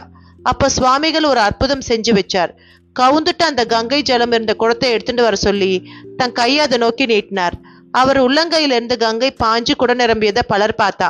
அப்படியே புல்லரிச்சு போச்சு ஒவ்வொருத்தருக்கும். கோவில் அர்ச்சகர் ராமகிருஷ்ணாயரின் பேச்சு வீடியோ கேமராவும் கையுமாய் படம் பிடித்தபடி இருந்த அனந்தாவை ரொம்பவே நெளிய வைத்தது. பக்கத்தில் கையை கட்டிக்கொண்டு நின்றபடி அந்த பேச்சை கேட்டபடி இருந்தார் விஸ்வநாதன். அண்ணா, என்ன இது? கோவில் அர்ச்சகர் இப்படி புழுகிறார்? சும்மா இருடா, அபச்சாரமா ஏதாவது பேசாத. எது அபச்சாரம்? இங்கே இருப்பாராம், ஸ்டேட்ஸ்லயும் இருப்பாராம். கங்கையும் கை வழியா வந்ததுன்னா எந்த காலத்துல இருந்துட்டு எதை பேசுறதுன்னு ஒரு விவஸ்தை வேணாமா? அவர் கேட்டபடி இருக்க ஐயரின் பேச்சு ஒரு முடிவுக்கு வந்திருந்தது. அடுத்து சுவாமிகள் பேச முன்வந்தார். கொஞ்சம் சும்மா இரு, சுவாமிகள் பேச போறார். கேட்கத்தானே போறேன். அவரே அந்த புழுகி இருக்கார். இவர் இமாலய புழுக போறான்னு தான் நினைக்கிறேன். அனந்தகிருஷ்ணன் மீண்டும் விஸ்வநாதன் காதோறும் கிசுகிசுத்தான். சுவாமிகளும் வாயை திறந்தார். எல்லோருக்கும் என் ஆசீர்வாதங்கள். என்னை பத்தி அர்ச்சகர் ராமகிருஷ்ணன் என்னென்னவோ பேசினார். அதெல்லாம் இதுக்கு? இந்த லோகத்துல சஞ்சாரம் பண்ற பல கோடி ஜீவன்களை நானும் ஒருத்தேன். உங்களுக்கும் எனக்கும் ஒரே ஒரு வித்தியாசம்தான். உங்களுக்கு எல்லாம் நிறைய சம்பாதிக்கணும், குடும்பம் குட்டிகள் 100 வருஷம் வாழணும்னு ஆசை இருக்கலாம். எனக்கு அப்படி இல்லை. எனக்கு இந்த உடம்ப சுமந்துட்டு பசிக்கு சாப்பிட்டு சதா சுவாசிச்சுட்டு வாழ்ற இந்த வாழ்க்கை சுத்தமா பிடிக்கல. எவ்வளவு வாழ்ந்தாலும் ஆசை அடங்கா இந்த வாழ்க்கை ஒரு வாழ்க்கையா என்ன? எனக்கு தேவை மோட்சம், முக்தி. திரும்ப திரும்ப பிறக்கிற இந்த பிறப்பு போதுங்கிறது தான் எண்ணம். என்னை இந்த கோவிலை சேர்ந்தவாளும் ஊர்க்காராலும் இந்த ஊருக்கு வருவேலான்னு கேட்டா. மழையே இல்ல, பயிர்கள் எல்லாம் கருகின்னு இருக்குன்னா. எனக்கும் உங்க கஷ்டம் புரியுறது. மழைங்கிறது இறைவனோட கருணை. எப்ப மழை பெய்யலையோ அப்ப இறைவன் கோபமா இருக்கான்னு அர்த்தம். அவன் கோபம் 2 விதம். ஒன்னு அசுரவதம் பண்ணி அழிக்கிற மாதிரி ஆவேசமானது, இன்னொன்னு செல்ல கோபம். மழையே தராத கோபம் செல்ல கோபம்னு சொல்லலாம். அதுக்கு சரியான ஒரு காரணம் இருக்கு. நமக்கு காவலா இருக்க இயற்கை நம்ம விட பெருசு. அதை நம்ம கடவுளா நினைக்க தவறும் போது இப்படி எல்லாம் ஆறுது. காத்து இல்லைன்னா மூச்சு விட முடியுமா? ஆனா இன்னைக்கு அதுல எவ்வளவு கரிப்புக. பூமி இல்லைன்னா நாம எது மேல வீடு கட்டுவோம்? ஆனா இந்த பூமி எப்படி இருக்கு? எங்க பார் குப்பை கூலம். பிளாஸ்டிக் கலாச்சாரத்துல மழை தண்ணிய பூமிக்குள்ள நுழைய விடாதபடி பண்ணிட்டோம். எங்க பார் பாலித்தீன் பேப்பர், பிளாஸ்டிக் கப்பு தான். நெருப்பையும் நாம மதிக்கிறதே இல்லை. ஒருத்தன் போற போக்குல சிகரெட் பிடிக்கிறான். அப்புறமா அதை காலடியில போட்டு மிதிச்சு அணைக்கிறான். எவ்வளவு பெரிய பாவம் இது. தண்ணிய லிட்டர் 10 ரூபான்னு விற்க ஆரம்பிச்சிருக்கோம். விற்கலாமா? ஆகாசத்துல இருந்து வர மழை இலவசமா தானே வருது. ஆறு குளம்லாம் ஊருக்கு பொதுவாச்சே. தண்ணிக்கு மேக நம்ம கிட்ட காசு கேட்டா நம்மளால கொடுக்க முடியுமா? 5வது பூதமான ஆகாயம் தான் சுத்தமா இருக்கா? எப்ப பார் ஒரே புகை, அசுத்தம். இப்படி இயற்கையே நாம மதிக்கிறது இல்ல. நாம இருக்க போறது 50 வருஷமோ 60 வருஷமோ. ஆனா இதெல்லாம் லட்சம் கோடி வருஷமா இருக்கிற விஷயங்கள். அது பெருசா நாம பெருசா? அதை தொந்தரவு பண்ணும்போது பதிலுக்கு அது கோபத்தை காட்டுறது. அதனாலதான் மழை இல்லை. எங்க பார் வறட்சி. இந்த சந்தர்ப்பத்துல சிந்திக்கணும், தெளிவா சிந்திக்கணும். பஞ்சபூதங்களை மதிக்க கத்துக்கணும். குப்பை கூலம் கூடாது, புகை கலாச்சாரமே கூடாது. நெருப்பையும் பக்தியோட கையாளணும். தண்ணி உப்பையெல்லாம் தானமா தான் கொடுக்கணும், விற்க கூடாது. ஆகாசத்துலதான் ஆண்டவன் இருக்கான், அவனோட வீடு அது. அதை தூய்மையா வச்சுக்கணும். இந்த ஞானம் வந்துட்டா போதும், மழை வந்துடும், சந்தேகம் வேண்டாம். இவர் பேச்சு கருத்தளவில் நன்றாகத்தான் இருந்தது. அப்ப இவரால மழை வர வைக்க முடியாதுன்னு சொல்லாம சொல்றாரா? கிசுகிசுத்தான் ஆனந்தா. சும்மா இரு ஆனந்தா, அவர் காதுல விழுந்துட போறது நெளிந்தார் விஸ்வநாதன். சுவாமிகள் ஒரு வழியாக கருத்தை முடித்து கொண்டார். நான் பகவான் கிட்ட பிரார்த்தனை பண்ணிக்கிறேன். உங்க சார்பா மன்னிப்பும் கேட்டுக்கிறேன். நிச்சயம் அவன் மனசு கொழுந்து மழை பெய்து பயிர் பச்சையெல்லாம் செழிக்கும்னு நம்புவோம். அதன் பின் எல்லோரும் வரிசையில் நின்று அவரிடம் தீர்த்தம் பெற்றுக்கொள்ள தொடங்கினர். அப்பொழுது சில சித்து வேலைகளையும் செய்ய ஆரம்பித்தார். ஒருவர் பூச்சரத்தை ஒரு பந்தாக அவர் கையில் கொடுத்தார். அதை விடுவித்தார். உள்ளே ஒரு கணபதி விக்கிரகம் இருந்தது. கொடுத்தவருக்கு சிலிர்த்து விட்டது. இன்னொருவர் 2 ஆப்பிள் பழம் கொடுத்தார். அதை நறுக்க சொன்னார். நறுக்கினார். உள்ளே மகாலட்சுமி விக்கிரகம். அடுத்தவர் தந்த வாழைப்பழத்துக்குள்ளே குட்டி வேல். அனந்தகிருஷ்ணன் கண்களை கசக்கி விட்டு கொண்டு பார்த்தான். இது என்ன மேஜிக்? மேஜிக் இல்ல, இதெல்லாம் சுவாமிகளோட சித்து விளையாட்டு. சித்து விளையாட்டுன்னா அதான் பாக்குறியே, இதான். இது எப்படின்னு தெரியலையே. எனக்கு பதில் தெரிஞ்சா நான் ஏன் இப்படி இருக்கேன்? விஸ்வநாதன் அவனை பார்த்து திரும்பி கேட்டுவிட்டு சுவாமிகளை நெருங்கினார். அவருக்கு ஆகாயத்திலிருந்து ஒரு நவரத்ன மாலையை வரவழைத்து கொடுத்தார். கொடுத்ததோடு கொஞ்ச நாளைக்கு கிரகங்கள் உன் வரையில செயல்படாது. நீ கேட்டதெல்லாமும் சுவாமி தர தயாரா இருக்கார் என்றார். விஸ்வநாதனுக்கு சிலிர்த்து விட்டது. பின்னாலேயே தான் இருந்தான் அனந்தகிருஷ்ணன். விஸ்வநாதன் நகரவும் சுவாமிகள் முன் சென்று நின்றான். துளையிடுவது போல ஒரு பார்வை ஊடுருவி பார்த்துவிட்டு அவரும் சிரித்தார். கையை நீட்ட சொல்லி உத்ருணியால் தீர்த்தம் விட்டார். அவனுக்கு அதை குடிக்க கூட தோன்றவில்லை. ஆனால் அவரிடம் நிறைய கேள்விகள் கேட்க வேண்டும் என்கிற துடிப்பு. உங்ககிட்ட நிறைய கேள்விகள் கேட்கணும் என்றான். கை தீர்த்தம் சொட்ட சொட்ட. முதல்ல தீர்த்தத்தை குடி. அவனும் குடித்தான். என்ன மனசுக்குள்ள சயின்ஸால ஒரே தொல்லையா? அவனுக்கு புரியவில்லை. ஆனால் விஸ்வநாதன் புரிந்தது போல திரும்பி வந்து, சுவாமிகள் மன்னிக்கணும், இவன் என் தம்பி, சவுத் ஆப்பிரிக்காவில் டாக்டரா இருக்கான், எதுலையும் புத்தி தான் பெருசுங்கிற கட்சிக்காரன், சுவாமிகள் தப்பா எடுத்துக்கூடாது என்றார். புத்தி பெருசுதான், அதுல தப்பென்ன இருக்கு? அவரும் விடையளித்தார். இல்ல, இவன் கொஞ்சம் பகுத்தறிவு அப்படி இப்படின்னு பேசுவான், ஒரு தப்பும் இல்லையே. அவர் எதனாலும் அனந்தகிருஷ்ணனை இழுத்து வைத்தே பேசினார். ஆமா, எப்படி பழத்துல விக்கிரகம் வருது? அனந்தாவும் முதல் கேள்வியை கேட்டு விட்டான். காந்தத்தை வேகமா சுத்தினா என்ன கிடைக்கும்? மேக்னெட் பவர், அதாவது காந்த மின்சாரம். அது கிடைக்கும்னு எப்படி தெரியும்? ஆராய்ச்சியில தெரிஞ்சுண்டா. அப்ப அது சம்பந்தமா படிச்சு ஆராய்ஞ்சதுனால தானே அது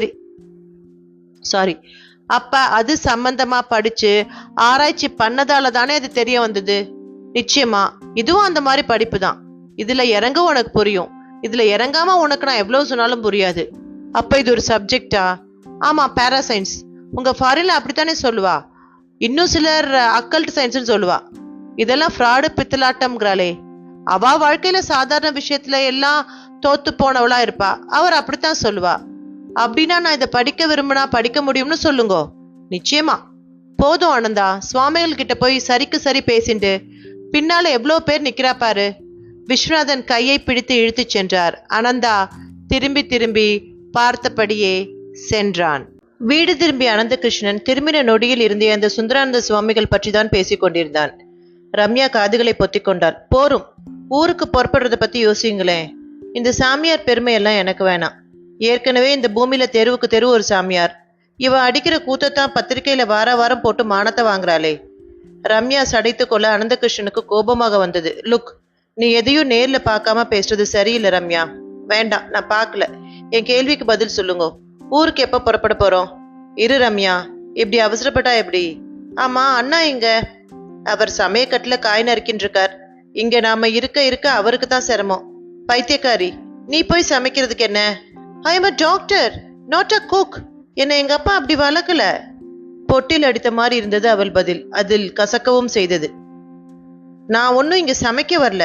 உங்களுக்கும் பெருசா லீவு இல்லை. 2-3 வருஷம் கழிச்சு வந்திருக்கேன். ஆனா ஒவ்வொரு நொடியும் எப்படி உபயோகமா கழிக்கணும்னே தெரியல உங்களுக்கு. கோபம் வேறு அவளிடம் குமிழியிட்டது. போரு ரம்யா, சவுத் ஆப்பிரிக்காவில் ஆம்பளை எல்லாம் சமைக்க மாட்டான், பொம்பளை தான் சமைப்பா. இங்க அண்ணாவை சமைக்க விட்டுட்டு நீ வேடிக்கை பார்க்கறது மரியாதை இல்லை. எனக்கு சமைக்கவே தெரியாதுங்கிறேன், அப்புறம் அதையே பேசினா என்ன அர்த்தம்? அவர்களுக்குள் வாக்குவாதம் வலுக்கும் போது விஸ்வநாதன் வெளியே எட்டி பார்த்தவராக சமையல் கட்டை விட்டு வெளியே வந்தார். என்ன சப்தம்? ஒன்னும் இல்லைண்ணா. எதுக்கு அண்ணா நீ போய் சமைச்சுண்டு? வேற யார் இருக்கா? ரொம்ப நாள் கழிச்சு வந்திருக்கிற உன்னை பட்னி போட சொல்றியா? ஐயோ, அதுக்காக நீ எதுக்கு சமையக்காரன் ஆகுற? ஹோட்டலுக்கு போய் சாப்பிட்டுண்டா ஆச்சு. இது கிராமம், எப்படி நீ அதை மறந்த? இங்க எங்க இருக்கு ஹோட்டல்? அண்ணா. என்ன அண்ணா? சமையல பொம்பளை தான் பண்ணணுமா, ஆம்பளை பண்ணக்கூடாதா? நலன் பீமன்லாம் யாரு? விஸ்வநாதன் பதில் சொல்லி முடித்தது போல திரும்பி நடந்தார். ரம்யா அதை ரசித்தது போல சிரித்தாள். ஆனால் அது அனந்தகிருஷ்ணனுக்கு அவள் கேலியாக சிரிப்பது போல தோன்றியது. ரம்யா, நீ இவ்வளவு மோசமா இருப்ப நான் நினைக்கல என்றான் படுவேகமாக. நான் மோசமா? அவளிடம் அடுத்த க்ஷணம் ஆவேசம். ஆமா, அண்ணாவுக்கு எவ்வளவு பெருந்தன்மை. நீ என்னடான சிரிக்கிற? அவர் ஒன்னும் பெருந்தன்மையை காட்டின மாதிரி எனக்கு தெரியல. நலன் பீமன்னு ஆம்பளை பெருமையை பீத்துண்டு போறார். அவள் பதில் அனந்துவை மேலும் சிவப்பாக்கியது. ரம்யா, தொட்டு தொட்டு நீ தப்பாவே பேசிட்டு போற. ஆமா, இங்க நீங்க இருக்கிறவரை அப்படித்தான் பேசுவேன். சாமியார் சாகசம்னு நீங்க வளரலாம், நான் பேசக்கூடாதா? நான்சென்ஸ். உனக்கு என்ன வந்துச்சு? ஏன் இப்படியெல்லாம் நடந்துக்கிற? வேண்டாம், வார்த்தையை அளந்து பேசுங்கோ, அப்புறம் நானும் பேசுவேன். என்னத்தை பேசுவ? எங்க பேசேன் பாப்போம். அனந்தகிருஷ்ணன் தன்னிலை மறந்தான். அவளை தள்ளிவிட்டான். அவளுக்கு அது மேலும் எரிச்சலை மூட்டியது. கைய வேற நீட்ட ஆரம்பிச்சிட்டேலா? அறைய கூட செய்வேன். எங்க அறையுங்க பாப்போம். அவள் சொன்ன மறுநொடி பலார் என்று ஒரு அறை. அவள் காதுக்குள் ஈசல் பூச்சிகள் சப்தமிட்டு கொண்டு பறக்கிற மாதிரி இருந்தது. அவள் அவனை தொடர்ந்து முறைத்து பார்த்தாள். சில வினாடிகளுக்கு பிறகு விறுவிறுவென்று பக்கத்தில் இருந்த அறைக்குள் சென்றாள். திரும்பும்போது அவளது கையில் அவளது சூட்கேஸ். அனந்தகிருஷ்ணன் அதை பார்த்து மேலும் சூடானான். கிளம்பு, போயிட்டே இரு, இதுக்கெல்லாம் நான் பயப்பட மாட்டேன் என்றான். அவளும் புறப்பட்டு வாசல் தாண்டு வீதியில் இறங்கிவிட்டாள். காரில் ஏறினாள். அமர்ந்து அதை கிளப்பினாள். கார் உடனே சீர ஆரம்பிக்க புழுதி பறந்தது. விஸ்வநாதன் பின்னாலேயே ஓடி வந்தார். அம்மாடி, நில்லு நில்லு. பலனே இல்லை. அவள் கார் மறைந்து விட்டது. அடுத்து நேராக அனந்தகிருஷ்ணனிடம் வந்தார். என்னடா ஆனந்தா, இப்படி பண்ணிட்ட? பின்ன என்னன்னா, எனக்கும் பொறுமைக்கு ஒரு அளவு இருக்கோ இல்லையோ? இல்லடா, உனக்கு யார்கிட்ட எப்படி நடந்துக்கணும்னு இன்னும் தெரியலடா. தெரியலனா போயிட்டு போறதுனா, நீ விலகு. என்னால நான் உதவிய உனக்கு நான் பண்றேன். அவன் அப்படி சொன்ன நொடி வானத்தில் இடி இடிக்கும் சப்தம் காதை கிழிக்கும் அளவு கேட்டது. இருவரும் ஒருவரை ஒருவர் பார்த்து கொண்டனர். விஸ்வநாதன் வேகமாக கொல்லைப்புறம் நோக்கி ஓடினார். அண்ணாந்து வானம் பார்த்தார். அனந்தகிருஷ்ணனும் ஓடினான். அண்ணாந்தான். திபு திபு என்று கார்மேக கூட்டம். விஸ்வநாதன் முகத்தில் ஒரு புதிய ஒளி பரவ ஆரம்பித்தது. ஆனந்தா, சுவாமிகள் வந்தா மழை வரும்னு சொன்னேன், ஆனா நீ நம்பல. இப்ப பாத்தியா? அனந்தகிருஷ்ணனுக்கும் அந்த காட்சி ஆச்சரியமாகத்தான் இருந்தது. அப்படியே ஒரு தற்செயல் சம்பவமாக இது ஏன் இருக்கக்கூடாது என்றும் ஒரு கேள்வியை அவனால் தவிர்க்க முடியவில்லை. மேக கூட்டமோ தேர் திருவிழா கூட்டம் போல திமு திமு என்று வர ஆரம்பித்தது. காற்றும் சுழன்று சுழன்று வீசத் தொடங்கியது. ஒரு அசாதாரண மழை பெய்ய போகிறது என்பதற்கான அறிகுறி அது. வானில் பெரிதாய் ஒரு மின்னல் டிராகன் உருவம் எலக்ட்ரிக் சாட்டை. அப்பொழுது பார்த்து ராமகிருஷ்ணயர் வீட்டுக்குள் படபடப்போடு நுழைந்து கொண்டிருந்தார். விஸ்வநாதனும் கவனித்தார். வாரும் ராமகிருஷ்ணன். வரது இருக்கட்டும், உம்ம தம்பி இவர் தானே? ஆமா, இவனே தான். டாக்டர் தானே? ஆமா, அதுல என்ன சந்தேகம்? அப்ப உடனே இவரோட கிளம்புங்கோ. என்னது, சுவாமிகளுக்கு உடம்பு சரியில்லையா? ஆமாயா, வலியில துடிக்கிறார். நம்பவே முடியலையே. அவரும் மனுஷன்தானே. வலி துன்பம்லாம் எல்லாருக்கும் பொதுதானே. பேச நாழி இல்லை, கிளம்புங்கோ. அவர் துரிதப்படுத்த அனந்தகிருஷ்ணனும் தயாரானான். வேகமாக அவரை தொடர்ந்து வாசலுக்கு வந்தபோது படபடவென்று மழை பெய்ய ஆரம்பித்து விட்டது. ரம்யாவால் காரை டிரைவ் செய்யவே முடியவில்லை. எதிரில் அப்படி ஒரு புழுதி காற்று. காரின் முன்னால் கண்ணாடி சரிவின் மேல் விழும் தண்ணீரை துடைக்க வேண்டிய வைப்பரும் சண்டித்தனம் செய்து இயங்க மறுத்தது. காரை அப்படியே ஒரு ஓரமாய் நிறுத்துவதை தவிர அவளுக்கு வேறு வழி தெரியவில்லை. உள்ளே அமர்ந்திருக்கும் நிலையில் சுற்றுமுற்றும் பார்த்தாள். கண்ணுக்கு எட்டிய தூரம் மனித நடமாட்டமில்லை. மழையோ பிடித்து கொண்டு ஆட்டத் தொடங்கியது. ஒரு வினாடி அந்த சுந்தரானந்த சுவாமிகளின் நினைப்பும் வந்தது. எல்லாம் அவர் வந்ததால் தானா? அனந்தகிருஷ்ணன் காதில் விழுந்த அவரது பிரபலம் உண்மையா? ரம்யாவுக்குள் காருக்குள் அமர்ந்து கொண்டு சிந்திப்பது என்னவோ போலிருந்தது. என்ஜினை ஆஃப் செய்ததில் ஏசி கட்டாகி உள்பாகம் புழுங்கியது. கண்ணாடியை இறக்கினாலோ சாரல் உள்ளே அடித்து ஈரமாக்க பார்த்தது. உள்ளேயும் இருக்க முடியவில்லை, வெளியேயும் கடும் மழை. என்னதான் செய்வது? குழம்பி போனாள். அதே சமயம் மெலிசாய் மணி ஒன்று சற்று தொலைவில் இசையும் சப்தம். ஒருவேளை பக்கத்தில் கோவில் ஏதாவது இருக்கிறதா? நிச்சயமாக இருக்க வேண்டும். இல்லாவிட்டால் எப்படியா சப்தம் கேட்கும்? சில வினாடி சிந்தித்தவள் காரை விட்டு இறங்கினாள். அதை சாற்றி பூட்டிவிட்டு மணி வந்த சப்தம் நோக்கி திரும்பினாள். அடர்த்தியான வேலிக்காத்தான் செடிக்காடு. ஆனாலும் அதன் நடுவில் ஒற்றையடி பாதை. மணி சப்தமும் பலமாக கேட்டது. கிட்டத்தான் இருக்க வேண்டும் என்கிற முடிவுடன் ஓடத் தொடங்கினாள். அவளது ஓட்டத்தின் முடிவில் அங்கங்கே சமாதிகள் தென்பட்டு அவள் ஒரு சுடுகாட்டுக்குள் புகுந்து விட்டாள் என்பதை சொல்லாமல் சொல்லின. அவளுக்கும் நடுக்கமாயிருந்தது. சேற்று குழம்பாய் மழை நீர், அதில் காய்ந்த மாலைகள் மிதந்து வந்து அவளது காலை வளைத்தன. அவளுக்கு கூசியது. காலை உதறிக்கொண்டு தொடர்ந்து ஓடினாள். ஒரு தகர கொட்டகை கண்ணில் பட்டது. மழையிடமிருந்து தற்காலிகமாக தப்பிக்க அது போதும் என்று தோன்ற வேகமாக அதனுள் புகுந்தாள். பிறகே தெரிந்தது அது ஒரு சுடுகாட்டு எரிமேடை கொட்டகை என்பது. ஒரு பிணம் எரிந்து அடங்கியிருந்தது. ஒரு விதமான வாசம் வேறு. ஆங்காங்கே முழுவதும் பொசுங்கியிராத எலும்பு துண்டுகள் வேறு. ரம்யாவுக்கு நெஞ்சுக்கூட்டுக்குள் ஒரு ரகலையே நடப்பது போல பிரமை. நடுவில் திரும்பவும் அந்த மணி சப்தம். தொடர்ந்து அங்கே நிற்பதற்கு பதிலாக மணி சப்தத்தை இனம் கண்டு கொண்டு அங்கு போய்விடுவது நல்லது என்று தோன்ற அங்கிருந்தும் விலகி ஓடத் தொடங்கினாள். ஆனாலும் மழை ஈரத்திற்கு அந்த சடல நெருப்பு மிக இதமாக இருந்தது. நடுநடுவே சமாதி மேடைகள், ஆங்காங்கே வழுக்கல்கள். அவளது செருப்பு ஒரு இடத்தில் அவளை புரட்டி தள்ளியது. அப்படியே ஒடிந்து விழுந்தவள் தலை ஒரு சமாதியின் கூர்மையான முனைமேல் பட்டதில் ரத்தம் பீரிட ஆரம்பித்தது. கையை நெற்றி அருகே கொண்டு சென்றவள் பீரிடும் இரத்தத்தை பார்த்து மிரண்டு போனாள். சதை பீய்ந்து நெற்றி எலும்பு கைகள் உணர்ந்தன. பகீர் என்றது. தொட்டு தொட்டு தப்பு தப்பாகவே இப்படி நடக்கிறதே என்கிற கவலையுடன் தடுமாறிக்கொண்டு எழுந்தவள் ரத்தம் வழிய வழிய நடந்து ஒரு பெரிய மரத்தை கடந்த நொடி அப்பால் ஒரு சிறிய காளி கோவில் தெரிந்தது. 8 கால் மண்டபம், நடுவில் ஒரு பெரிய யாக குண்டம், குண்டத்துக்கு அப்பால் உக்கிரமான காளி சிலை, மண்டையோட்டு மாலையோடு கையில் திரிசூலமுடன் காலி நிற்கும் கோலம் மிரட்டலாக இருந்தது. மண்டபத்து மணிதான் மழைக்காற்றில் ஆடி ஆடி சப்தம் போட்டு கொண்டிருந்தது. காளி சிலையை பார்த்த நொடி தலையின் இரத்தப்பெருக்கை மீறிக்கொண்டு அப்படியே மயக்கம் வர ஆரம்பித்தது. அங்கிருக்கும் யாக குண்டத்தின் மேல் ஒடிந்து விழுந்தாள். ரத்தம் ஒழுகி உள்ளே ஓடி தேங்கிடத் தொடங்கியது. பக்கத்திலேயே ஒரு பாம்பு புற்று போல ஒரு பாறை, அதில் ஒரு இடத்தில் அழகிய தமிழில் கல்வெட்டு செய்தி ஒன்று. ஸ்ரீ பத்ரகாளி இவள் நர மாமிச பிரியை, தன்னையே தருவார்க்கு அன்னை அஷ்டமா சித்துக்களும் அருள்வாள், விக்ரமாதித்தன் இவளிடம்தான் சித்துக்கள் பெற்றான் என்று இருந்தது. சுந்தரானந்த சுவாமிகள் கோயில் மடப்பலிலேயே தங்கியிருந்தார். அனந்த கிருஷ்ணனை ராமகிருஷ்ணனும் அங்குதான் அழைத்துச் சென்றார். அனந்த கிருஷ்ணன் தான் ஒரு தேர்ந்த டாக்டர் என்பதற்கு தோதாக ஒரு சிறு மெடிக்கல் கிட்டை எப்போதும் வைத்திருப்பான்.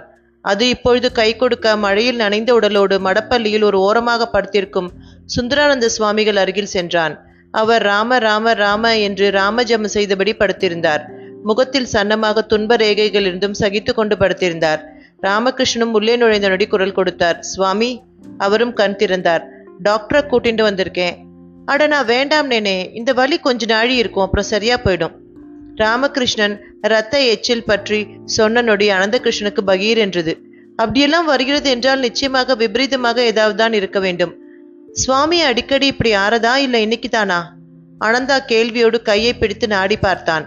பின் கண் இமையை இழுத்து பார்த்தவனுக்கு பகீர் என்றது. வெளிரி போய் ஜீவனே இல்லாமல் இருந்தது.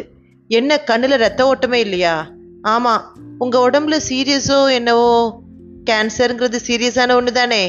அவர் கேட்க அப்பொழுதுதான் ராமகிருஷ்ணன் அந்த தகவலை அறிந்தவராக சுவாமி என்றார். என்ன ராமகிருஷ்ணன், எதுக்கு இத்தனை பதட்டம்? கேன்சரை ரொம்ப சாதாரணமா சொல்றீங்களே, 12 சொன்னா மட்டும் அது போயிடுமா? என்ன சாமி இது, நீங்க சொன்னா மழையே பெய்யறது பாருங்கோ, சக்க போட்டுண்டு இருக்கிறத. அப்படிப்பட்ட உங்களுக்கு இந்த கேன்சருக்கு மருந்து சாப்பிட்றதும் இதை குணப்படுத்திக்கிறதுமோ பெரிய விஷயம். ஏன் படுத்திக்கணும்? இல்லைன்னா உயிர் போயிடுமே. பிறக்கும் போதே முடிவார ஒரு விஷயம் அதுதானே. நீங்க எப்படி சொன்னா எப்படி? இந்த பூமியில நீங்கெல்லாம் இருந்தா தானே இப்படி மழை இல்லாத ஊர்ல மழை வரும், நல்லதெல்லாம் பெருகும். என்ன செய்யட்டும், நான் ரொம்ப நாள் இருக்கணும்னா என்னை பார்க்க எந்த வியாதியஸ்தரும் வரக்கூடாது. அவளை நான் வர வேண்டாம்னு சொல்லிட முடியுமா? நீங்க சொல்றது எனக்கு புரியல. இதெல்லாம் நான் என் பக்தர்கிட்ட இருந்து எடுத்துக்கிட்ட விஷயம் ராமகிருஷ்ணன். அவர் அப்படி சொல்லவும் தான் ராமகிருஷ்ணனுக்கு புரிந்தது. இதெல்லாம் பக்தர்களோட கர்ம வினையா? ஆமா, முதல்ல ரமணர், அப்புறம் யோகிராம் சுரத்குமார், இப்ப நான். போகட்டும், இதை குணப்படுத்த முடியாதா? இந்த சரீரத்துக்கு அந்த சக்தி போயாச்சு. எனக்கு உங்க யாரோட சரீரமாவது கிடைச்சா ஒருவேளை நான் இன்னும் ஒரு 100 வருஷம் வாழலாம். அவர் சொன்னது அனந்த கிருஷ்ணனை கிள்ளியது. ஒரு ஊசி போட்டபடியே அவரை அதன் நிமித்தம் பார்த்தான். என்ன டாக்டர், சரீரம் எப்படி கிடைக்கும்? ஏதாவது உறுப்பு வேணும்னா கிடைக்கும். சரீரத்தை வாங்கி என்ன பண்றதுன்னு தோன்றதா? ஆமா, என் உடம்பும் இவர் உடம்பும் உங்களுக்கு எப்படி பயன்பட முடியும்? ஏன் பயன்படாது? உங்க காரை நீங்க தான் ஓட்டணுமா? தள்ளி உட்கார சொல்லிட்டு நான் ஓட்டலாம் இல்லையா? காரும் உடம்பும் ஒன்னா என்ன? எவ்வளவோ பொருத்தங்கள் இரண்டுக்கும் உண்டே. இங்கேயும் காத்து, அங்கேயும் டயர்ல காத்து. இங்க ஹார்ட்ல பிளட் பம்பிங், அங்க பெட்ரோல் பம்பிங். இந்த பம்பிங்னால நாம நடக்கிறோம், அந்த பம்பிங்னால அது ஓடுது. வயிற்றுக்கு சோறு போட்டுக்கிட்டே இருக்கிற மாதிரி அங்க பெட்ரோல் போட்டுக்கிட்டே இருக்கணும். சுவாமி, இப்ப எதுக்கு இந்த ஒப்பீடெல்லாம்? எங்களுக்கு நீங்க குணமானா போதும். ஆக்குங்களேன், நானா வேணாங்கிறேன். அவர் அப்படி சொன்னதில் பலவித உட்பொருள். அவர் என்னவோ அனந்த கிருஷ்ணனுக்கு சவால் விடுகிற மாதிரி கூட இருந்தது. வாழைப்பழத்துல சுவாமியை வரவழைக்க தெரிஞ்ச உங்களால உங்க வியாதிக்கு ஒரு மருந்து தானே வரவழைக்க முடியாது? முடியும் டாக்டர், ஆனா கூடாது. தனக்குன்னு ஒரு விஷயத்த செஞ்சுக்கிறவன் நல்ல யோகி இல்ல. இல்ல, இது ஒரு வெட்டி சமாதானம். சரி, எப்படி வேணா சொல்லுங்க. உங்க உதவிக்கு நன்றி. இப்ப எனக்கு வலியும் குறைஞ்சாச்சு. இது தற்காலிகமா தான் கேட்கும். உங்களுக்கு இமீடியட்டா ஒரு லேசர் சிகிச்சை கொடுக்கணும். ஒன்னும் வேணாம். நான் இந்த ஊருக்கு வந்ததே மகா சமாதி ஆகத்தான். அது நடந்தா போதும். என்னது, மகா சமாதி ஆகவா? அதிர்ந்தார் ராமகிருஷ்ணய்யர். ஆமா, இது ஒரு விசேஷமான மண். விக்ரமாதித்தனே இந்த மண்ணில் நடமாடி இருக்கானா பாத்துக்கோங்க. நீங்க எங்க ஊர் சுடுகாட்டு கதையை சொல்றீங்களா? ஆமா, அது கதை இல்ல, நிஜம். என்ன சுவாமி நிஜம்? அங்க இருக்கிற பாறைக்கல் வெட்டுப்படி ஒருத்தன் தன்னையே பலி கொடுத்தா அஷ்டமா சித்தம் கிடைக்கும்னா எப்படி? அது தன் தலையை வெட்டிக்கிட்ட பிறகு முண்டம்தான் இருக்கும். அந்த முண்டத்துல உயிரும் இருக்காது. இல்லாத முண்டத்துக்கு முதல்ல உயிர் கிடைச்சா அதுவே பெருசு. அதுக்கப்புறம் அஷ்டமா சித்துக்களையும் அடையிறதுங்கிறது அனந்தகிருஷ்ணன் குரலில் சரியான ஏளனம். அது சரி, உனக்கு அஷ்டமா சித்துனா என்னன்னு தெரியுமா? எழுந்து அமர்ந்தவராக ஒரு பெரிய கேள்வியை அனந்தகிருஷ்ணன் முன்வைத்தார் அந்த சுவாமிகள். கேள்விப்பட்டிருக்கேன், ஆனா விலாவாரியா தெரியாது. தெரியாத ஒரு விஷயத்துல கருத்து மட்டும் எப்படி சரியா சொல்ல முடியும்? அவர் கேட்டதும் நியாயம்தானே. ஆனந்தா திணற ஆரம்பித்தான். இருந்தும் சமாளித்தான். இல்ல, பொதுவா இந்த சித்து மாயம்னாலே கண்கட்டுன்னு சொல்லுவா, அதான் அப்படி பேசினேன். நான் பேசுனது தப்பு இருக்கிறதாவும் எனக்கு தெரியல. அந்த பலி கொடுக்குற விஷயம்லாம் ரொம்ப குரூயல். அதுலயும் சாமி கேட்டதுன்னு நரபலி கொடுக்கறதுக்கு மகா குரூயல். அவர் எதனாலும் ஒரு ஜோக் கேட்டது போல சிரிக்க தொடங்கினார். ராமகிருஷ்ணய்யர் எதற்கு இப்படியெல்லாம் பேசிக்கொண்டு என்கிற மாதிரி அனந்தகிருஷ்ணனை பார்த்து, ஆனந்தா, சுவாமிகளிடம் எல்லோர்கிட்டையும் பேசுற மாதிரி எல்லாம் பேசப்படாது, அது பாவம் என்றார். அதை சுவாமிகளே மறுத்து தடுத்தார். இல்ல ராமகிருஷ்ணன், விடுங்கோ. டாக்டர் சாருக்கு எவ்வளவு தெரிஞ்சிருக்கு. என்ன தெரியும்னு எல்லாம் பேசினா தானே தெரியும். எனக்கு இந்த சித்து பத்துங்கிற பத்தியெல்லாம் எதுவும் தெரியாது. எல்லாமே கண்கட்டுன்னு தான் நினைக்கிறேன். என்ன ஆனந்தா, வெளியே மழை கொட்டின்னு இருக்கு. சுவாமிகளோட மகிமைக்கு இதுக்கு மேல சாட்சி வேணுமா என்ன? ராமகிருஷ்ணய்யர் இடைவெட்டினார். ஏன், இது தற்செயலாவும் இருக்கக்கூடாது? இருக்கலாம், அதான் உண்மை. என்னாலெல்லாம் மழை பெய்யல. சுவாமிகளே அதை ஆமோதித்ததுதான் ஆச்சரியம். அனந்தகிருஷ்ணனே அந்த பதில் என்னவோ செய்தது. ஆனால் ராமகிருஷ்ணருக்கு புரிந்து விட்டது. சுவாமிகள் அடக்கி வாசிக்க ஆரம்பித்து விட்டது. அனந்தா சற்று திருதிருவென விழித்தான். அடிக்கடி கண்கட்டு நிலை. சுவாமிகளிடம் மரியாதையும் வாஞ்சியும் கூடி போனது. அதுக்கும் எனக்கும் பெருசா டெஃபினிஷன்லாம் தெரியாது. எல்லோரும் சொல்லுவா, அவ்வளவுதான் தெரியும். பெருசா தெரியாத ஊரார் பேசுற விஷயம் மேலெல்லாம் பயங்கர நம்பிக்கை வைக்கிற நீங்க எதனால அழுத்தமா மறுக்க மாட்டேங்கிறீங்க? நல்ல கேள்விதான். இதுக்கு பதில் சொல்லணும்னா நான் கொஞ்சம் விலாவரியா பேசி ஆகணும். சும்மா பேசுங்கோ. உங்க உடம்புக்கு இப்ப எப்படி இருக்கு? போட்ட ஊசியால தான் வலி ஓடி போயிடுத்தே. நல்லது, என் அபிப்பிராயத்தை சொல்லிடுறேன். கடவுள்னும் நமக்கு மேல ஒரு சக்தினும் இல்லைன்னா நாம எல்லாம் இப்படி இருக்க மாட்டோம் தான் நினைக்கிறேன். எப்படி? எவ்வளவோ விஷயங்களை முயற்சி பண்றோம், ஆனா எல்லாமே சக்சஸ் ஆறுது, சிலதான் ஆறுது. பல முயற்சிகள் என்ன ஆறுதுன்னே தெரியறது இல்ல. சயின்ஸ் படி ஒரு விஷயம் செஞ்சா ஒரு விஷயம் கிடைக்கணும். ஆனா வாழ்க்கையில இன்சற்றே அதிகம். அடுத்து எது எப்ப எப்படி நடக்கும்னு யாராலையும் சொல்ல முடியல. அவ்வளவு ஏன், சந்திர மண்டலம் எங்கேயோ இருக்கு, செவ்வாய் கிரகம் எங்கேயோ இருக்கு. அங்க போக தெரிஞ்ச மனுஷனுக்கு இந்த மண்ணுல உயிரை குடிக்கிற புத்துநோய்க்கு சரியான ஒரு மருந்து கண்டுபிடிச்சு கொடுக்க முடியலையே. இப்படி எனக்குள்ள காலம் பத்தின சில அச்சங்களும் இருக்கிறதாலதான் என்ன பெரிய மனுஷன், அவன் பவர்லாம் ஒரு லிமிட் வரதாங்கிற எண்ணமும் கூடவே இருக்கு. உண்மையில மனுஷன் மட்டும் சர்வசக்தி படைச்சவனா இருந்தா அவன் இப்படியா இருப்பான்? அதிக உணர்ச்சி வசப்பட்டான் ஆனந்தா. எப்படி இருப்பான்? சுவாமிகளும் தொடர்ந்து ஆழம் பார்த்தார். யார் எப்படி இருப்பாலோ தெரியாது. என் வரையில நான் மட்டும் கடவுளா இருந்தா இந்த மனித சமூகத்துல வியாதியே இல்லாம பண்ணிடுவேன். பாவம் என் மன்னி என் மார்மேலையும் தோல் மேலையும் போட்டு வளர்த்தவ. அவளும் இப்ப உங்களை மாதிரிதான். கேன்சர் வந்து நாளை எண்ணின்றிருக்கா. என்னை சுத்தி யாருமே சந்தோஷமா இல்ல. நானே கல்யாணமாகியும் மனைவியை விட்டு பிரிஞ்சிருக்கேன். என் மாமனார் மாமியார் அப்பா அம்மா மன்னின்னு எல்லோரும் வியாதியில இருக்கா. ஊர் அதுக்கு மேல வறட்சியா இருக்கு. அந்த கடவுள் நிஜமா இருந்தா இப்படியெல்லாம் கஷ்டப்படுத்தி பாக்குறதுல அவனுக்கு என்ன ஆனந்தம்? அனந்தகிருஷ்ணன் கண்களில் கண்ணீர் பீரிட்டது. கண்ணீர் என்பது எப்பொழுதுமே இதயத்தின் பாஷை. ஒருவருக்கு இதயம் இருக்கிறதோ இல்லதையோ என்பதை கண்ணீரை வைத்தே கண்டுபிடித்து விடலாம். அழத் தெரியாதவர்களை கூட விட்டு விடலாம். ஆனால் அழவேண்டிய சமயங்களில் அழாமல் அதை ஒரு பெரிய திடகாத்திரமாக நினைத்து கொண்டு இறுக்கமாக இருப்பவர்களை மனிதர்களாக நினைப்பதே கூட தவறு. அனந்தாவும் தன்னிடம் இருப்பது இலகிய பெரிய இதயம் என்கிற மாதிரி கண்ணீர் சிந்தினான். அப்படியே, என்ன பெரிய மனித சக்தி! சந்தோஷங்கிறது வந்தல்லவா போகிறது. ஒரு சந்தோஷத்தை கூட நிலையா வச்சுக்க முடியலையே என்றான் கேவலாக. அவன் அப்படி கேட்டதில் அவரோ கூர்மையாக பார்த்தபடி இருந்தார். அப்படியே ராமகிருஷ்ணய்யர் பக்கமாக திரும்பினார். மழையோ பொழிந்து தள்ளி கொண்டிருந்தது.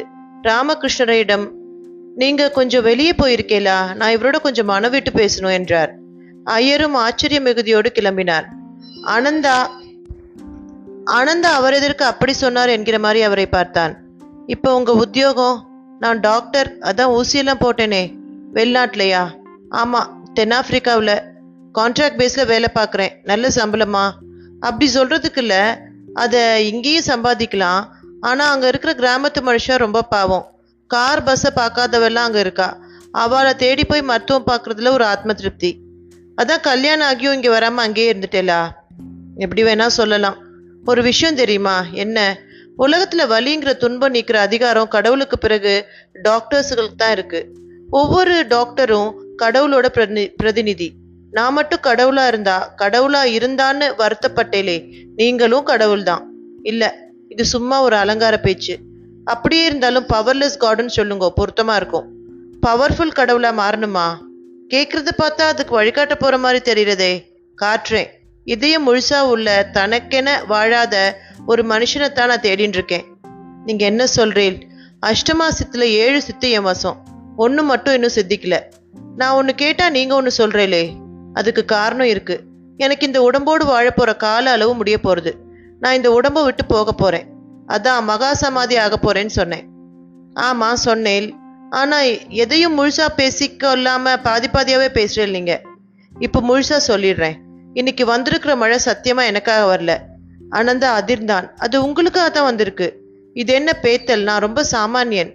சமயங்கள்ல சாமானியர்கள்கிட்ட தான் கடவுள் பரிபூர்ணமா இருக்கார். சரி, விஷயத்துக்கு வாங்கோ. ஐயரை தனியா போக சொல்லிட்டு என்கிட்ட தனியா பேச என்ன இருக்கு? நிறைய இருக்கு.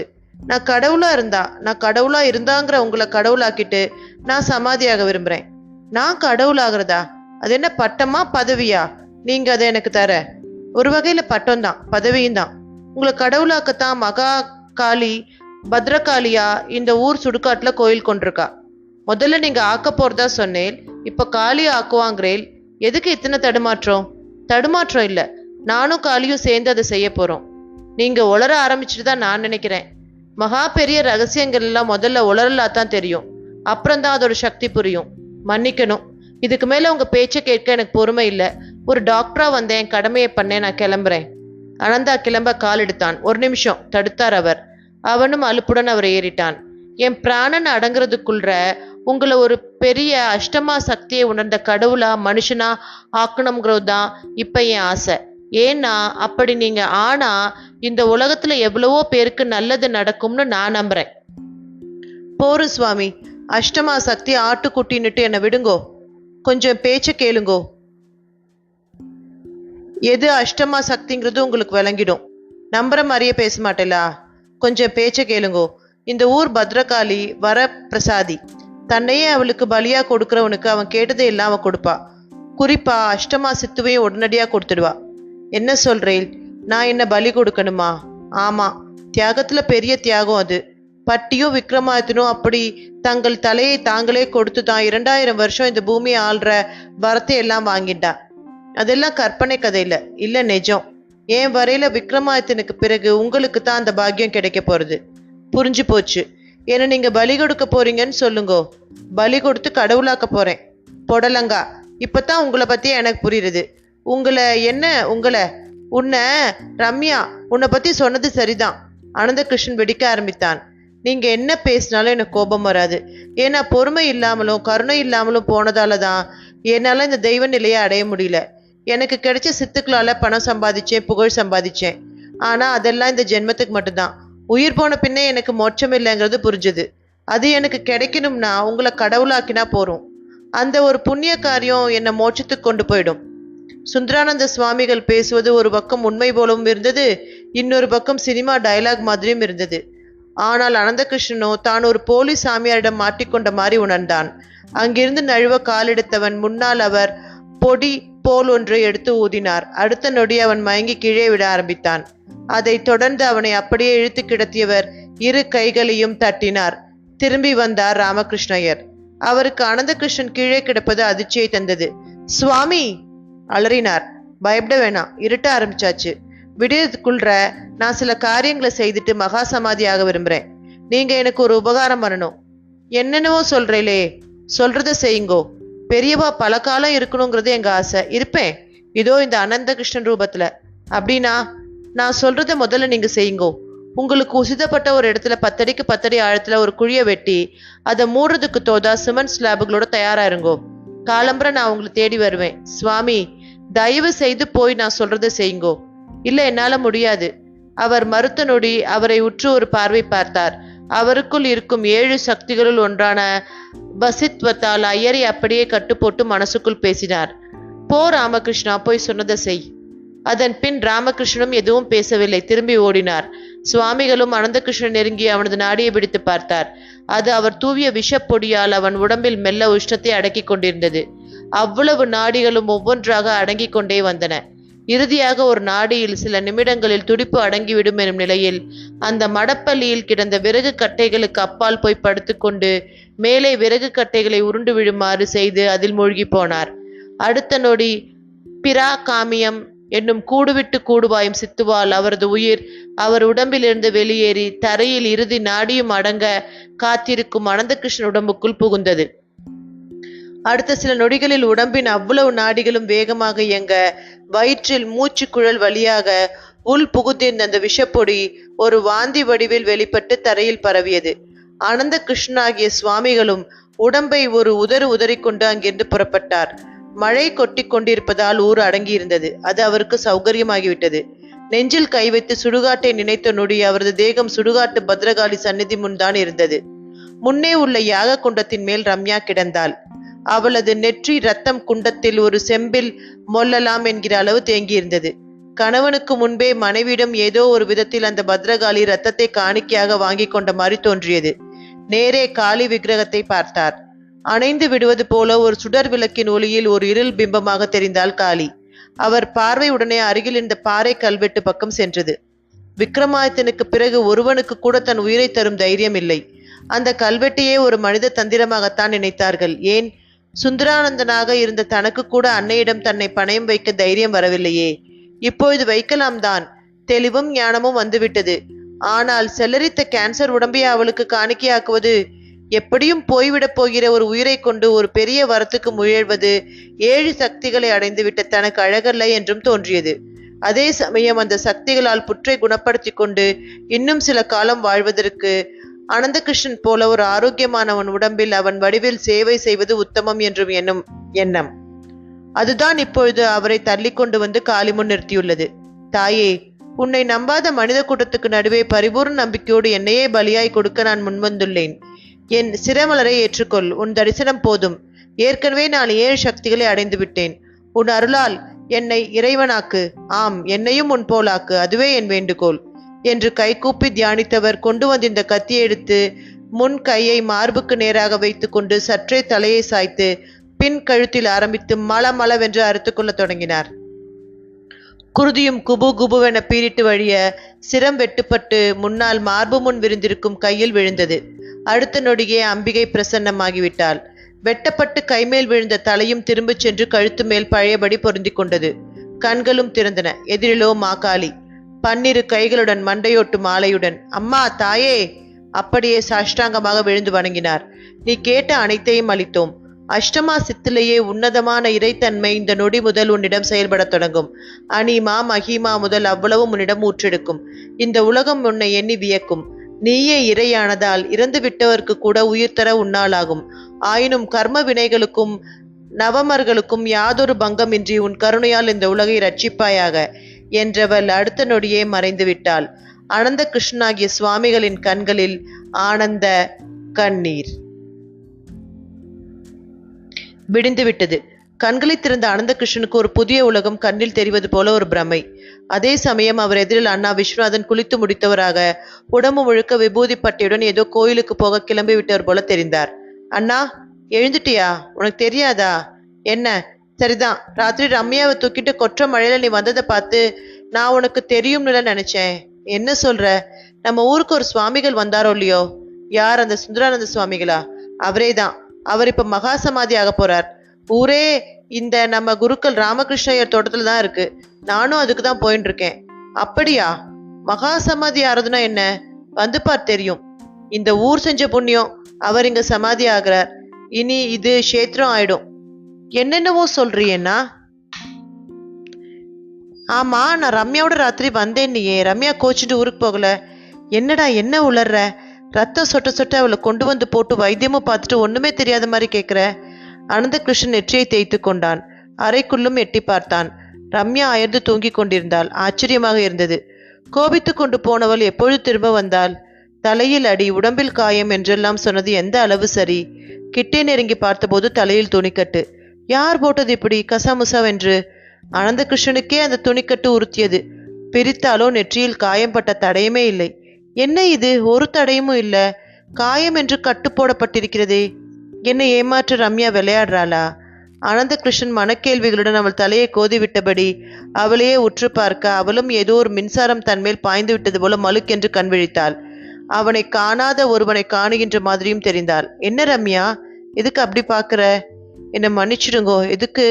உங்க அருமையும் எனக்கு தெரியல, அந்த சுவாமி பெருமையும் எனக்கு தெரியல, அதுக்கு தான். என்னென்னவோ சொல்ற. என்னை தயவு செஞ்சு ஆழம் பார்க்காதேல். நீங்க இப்ப சாதாரண மனுஷன் இல்லை. நினைச்ச நொடி சவுத் ஆப்பிரிக்காவுக்கும் சென்னையில் இருக்கிற எங்க ஆத்துக்கும் போறவர். உங்களோட சேர்ந்துட்டு நானும் வந்ததுன்னு நினைச்சா எனக்கு பிரமிப்பா இருக்கு. அஷ்டமா சித்தோட சக்தியை நொடி பொழுதுல உங்களை வச்சு தெரிஞ்சுட்டேன். என்ன உளர்ற? நீ சொல்றதெல்லாம் நான் கண்ட சொப்பனம். அசந்து தூங்கின தூக்கத்துல எனக்குள்ள ஒரு சாமியார், அதான் அந்த சுந்தரானந்தா நுழையிறார். அப்புறம் காளி கோயிலுக்கு போறேன், தலையை வெட்டிக்கிறேன், காளியும் வரா, எனக்கு வரமும் தரா.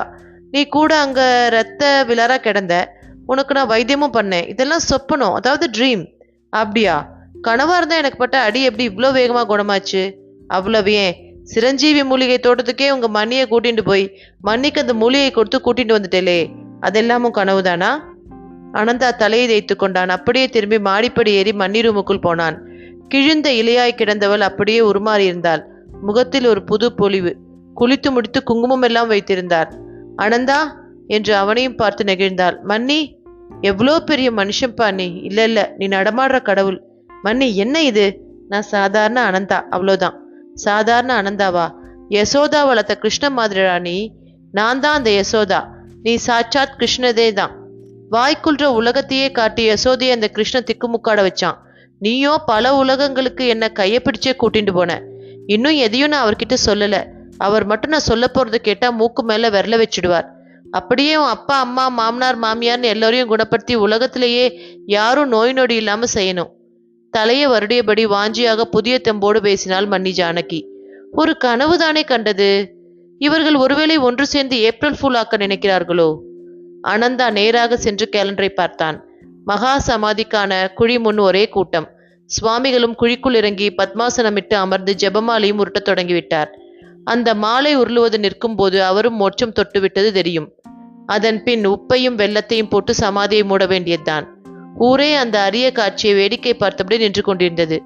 மாலையை உருட்டியபடி கண்மூட போன சுந்தரானந்தர் விஸ்வநாதனை மட்டும் அருகே அழைத்து காதோரமாக சொல்லத் தொடங்கினார். இங்க உடம்பு மட்டும்தான் அடங்க போறது, என் ஆன்மா உன் தம்பியை வழி நடத்தும். விஸ்வநாதனுக்கு திக்கென்றது. அந்த நாத்திகனையா என்று கேட்க தோன்றியது. ஆனால் அதற்குள் ஜெபமாலை உருட்டல் கூட நின்று அவரது ஆன்மாவும் பிரிந்து விட்டது. துளிர்த்துவிட்ட கண்ணீரோடு மேலே மூடி பிருந்தாவனம் எழுப்பும் பணியில் மற்றவர்கள் தயாராக விஸ்வநாதன் மற்றும் சுவாமிகள் சொன்னதில் ஏதோ அர்த்தம் இருக்கும் என்பது போல அனந்த கிருஷ்ணனை பற்றி நினைக்க ஆரம்பித்தார். வீட்டில் அதுவரை கனவுகள் என்றே பேசிக் கொண்டிருந்த அனந்த கிருஷ்ணனிடமும் சற்றென்று ஒரு மாற்றம். எதுவும் பேசாமல் வீட்டு பூஜை அறை முன் போய் பத்மாசனமிட்டு அமர்ந்தான். பூஜிக்க ஆரம்பித்தான். ரம்யா அதை பார்த்து கண்ணீர் உகுக்க ஆரம்பித்தாள். தன் கணவன் ஒரு கடவுள் என்பதால் வந்த ஆனந்த கண்ணீரா, இல்லை தனக்கு இனி அவன் சொந்தமில்லை என்பதால் வந்த துக்க கண்ணீரா என்பதுதான் சரியாக தெரியவில்லை. முற்றும்.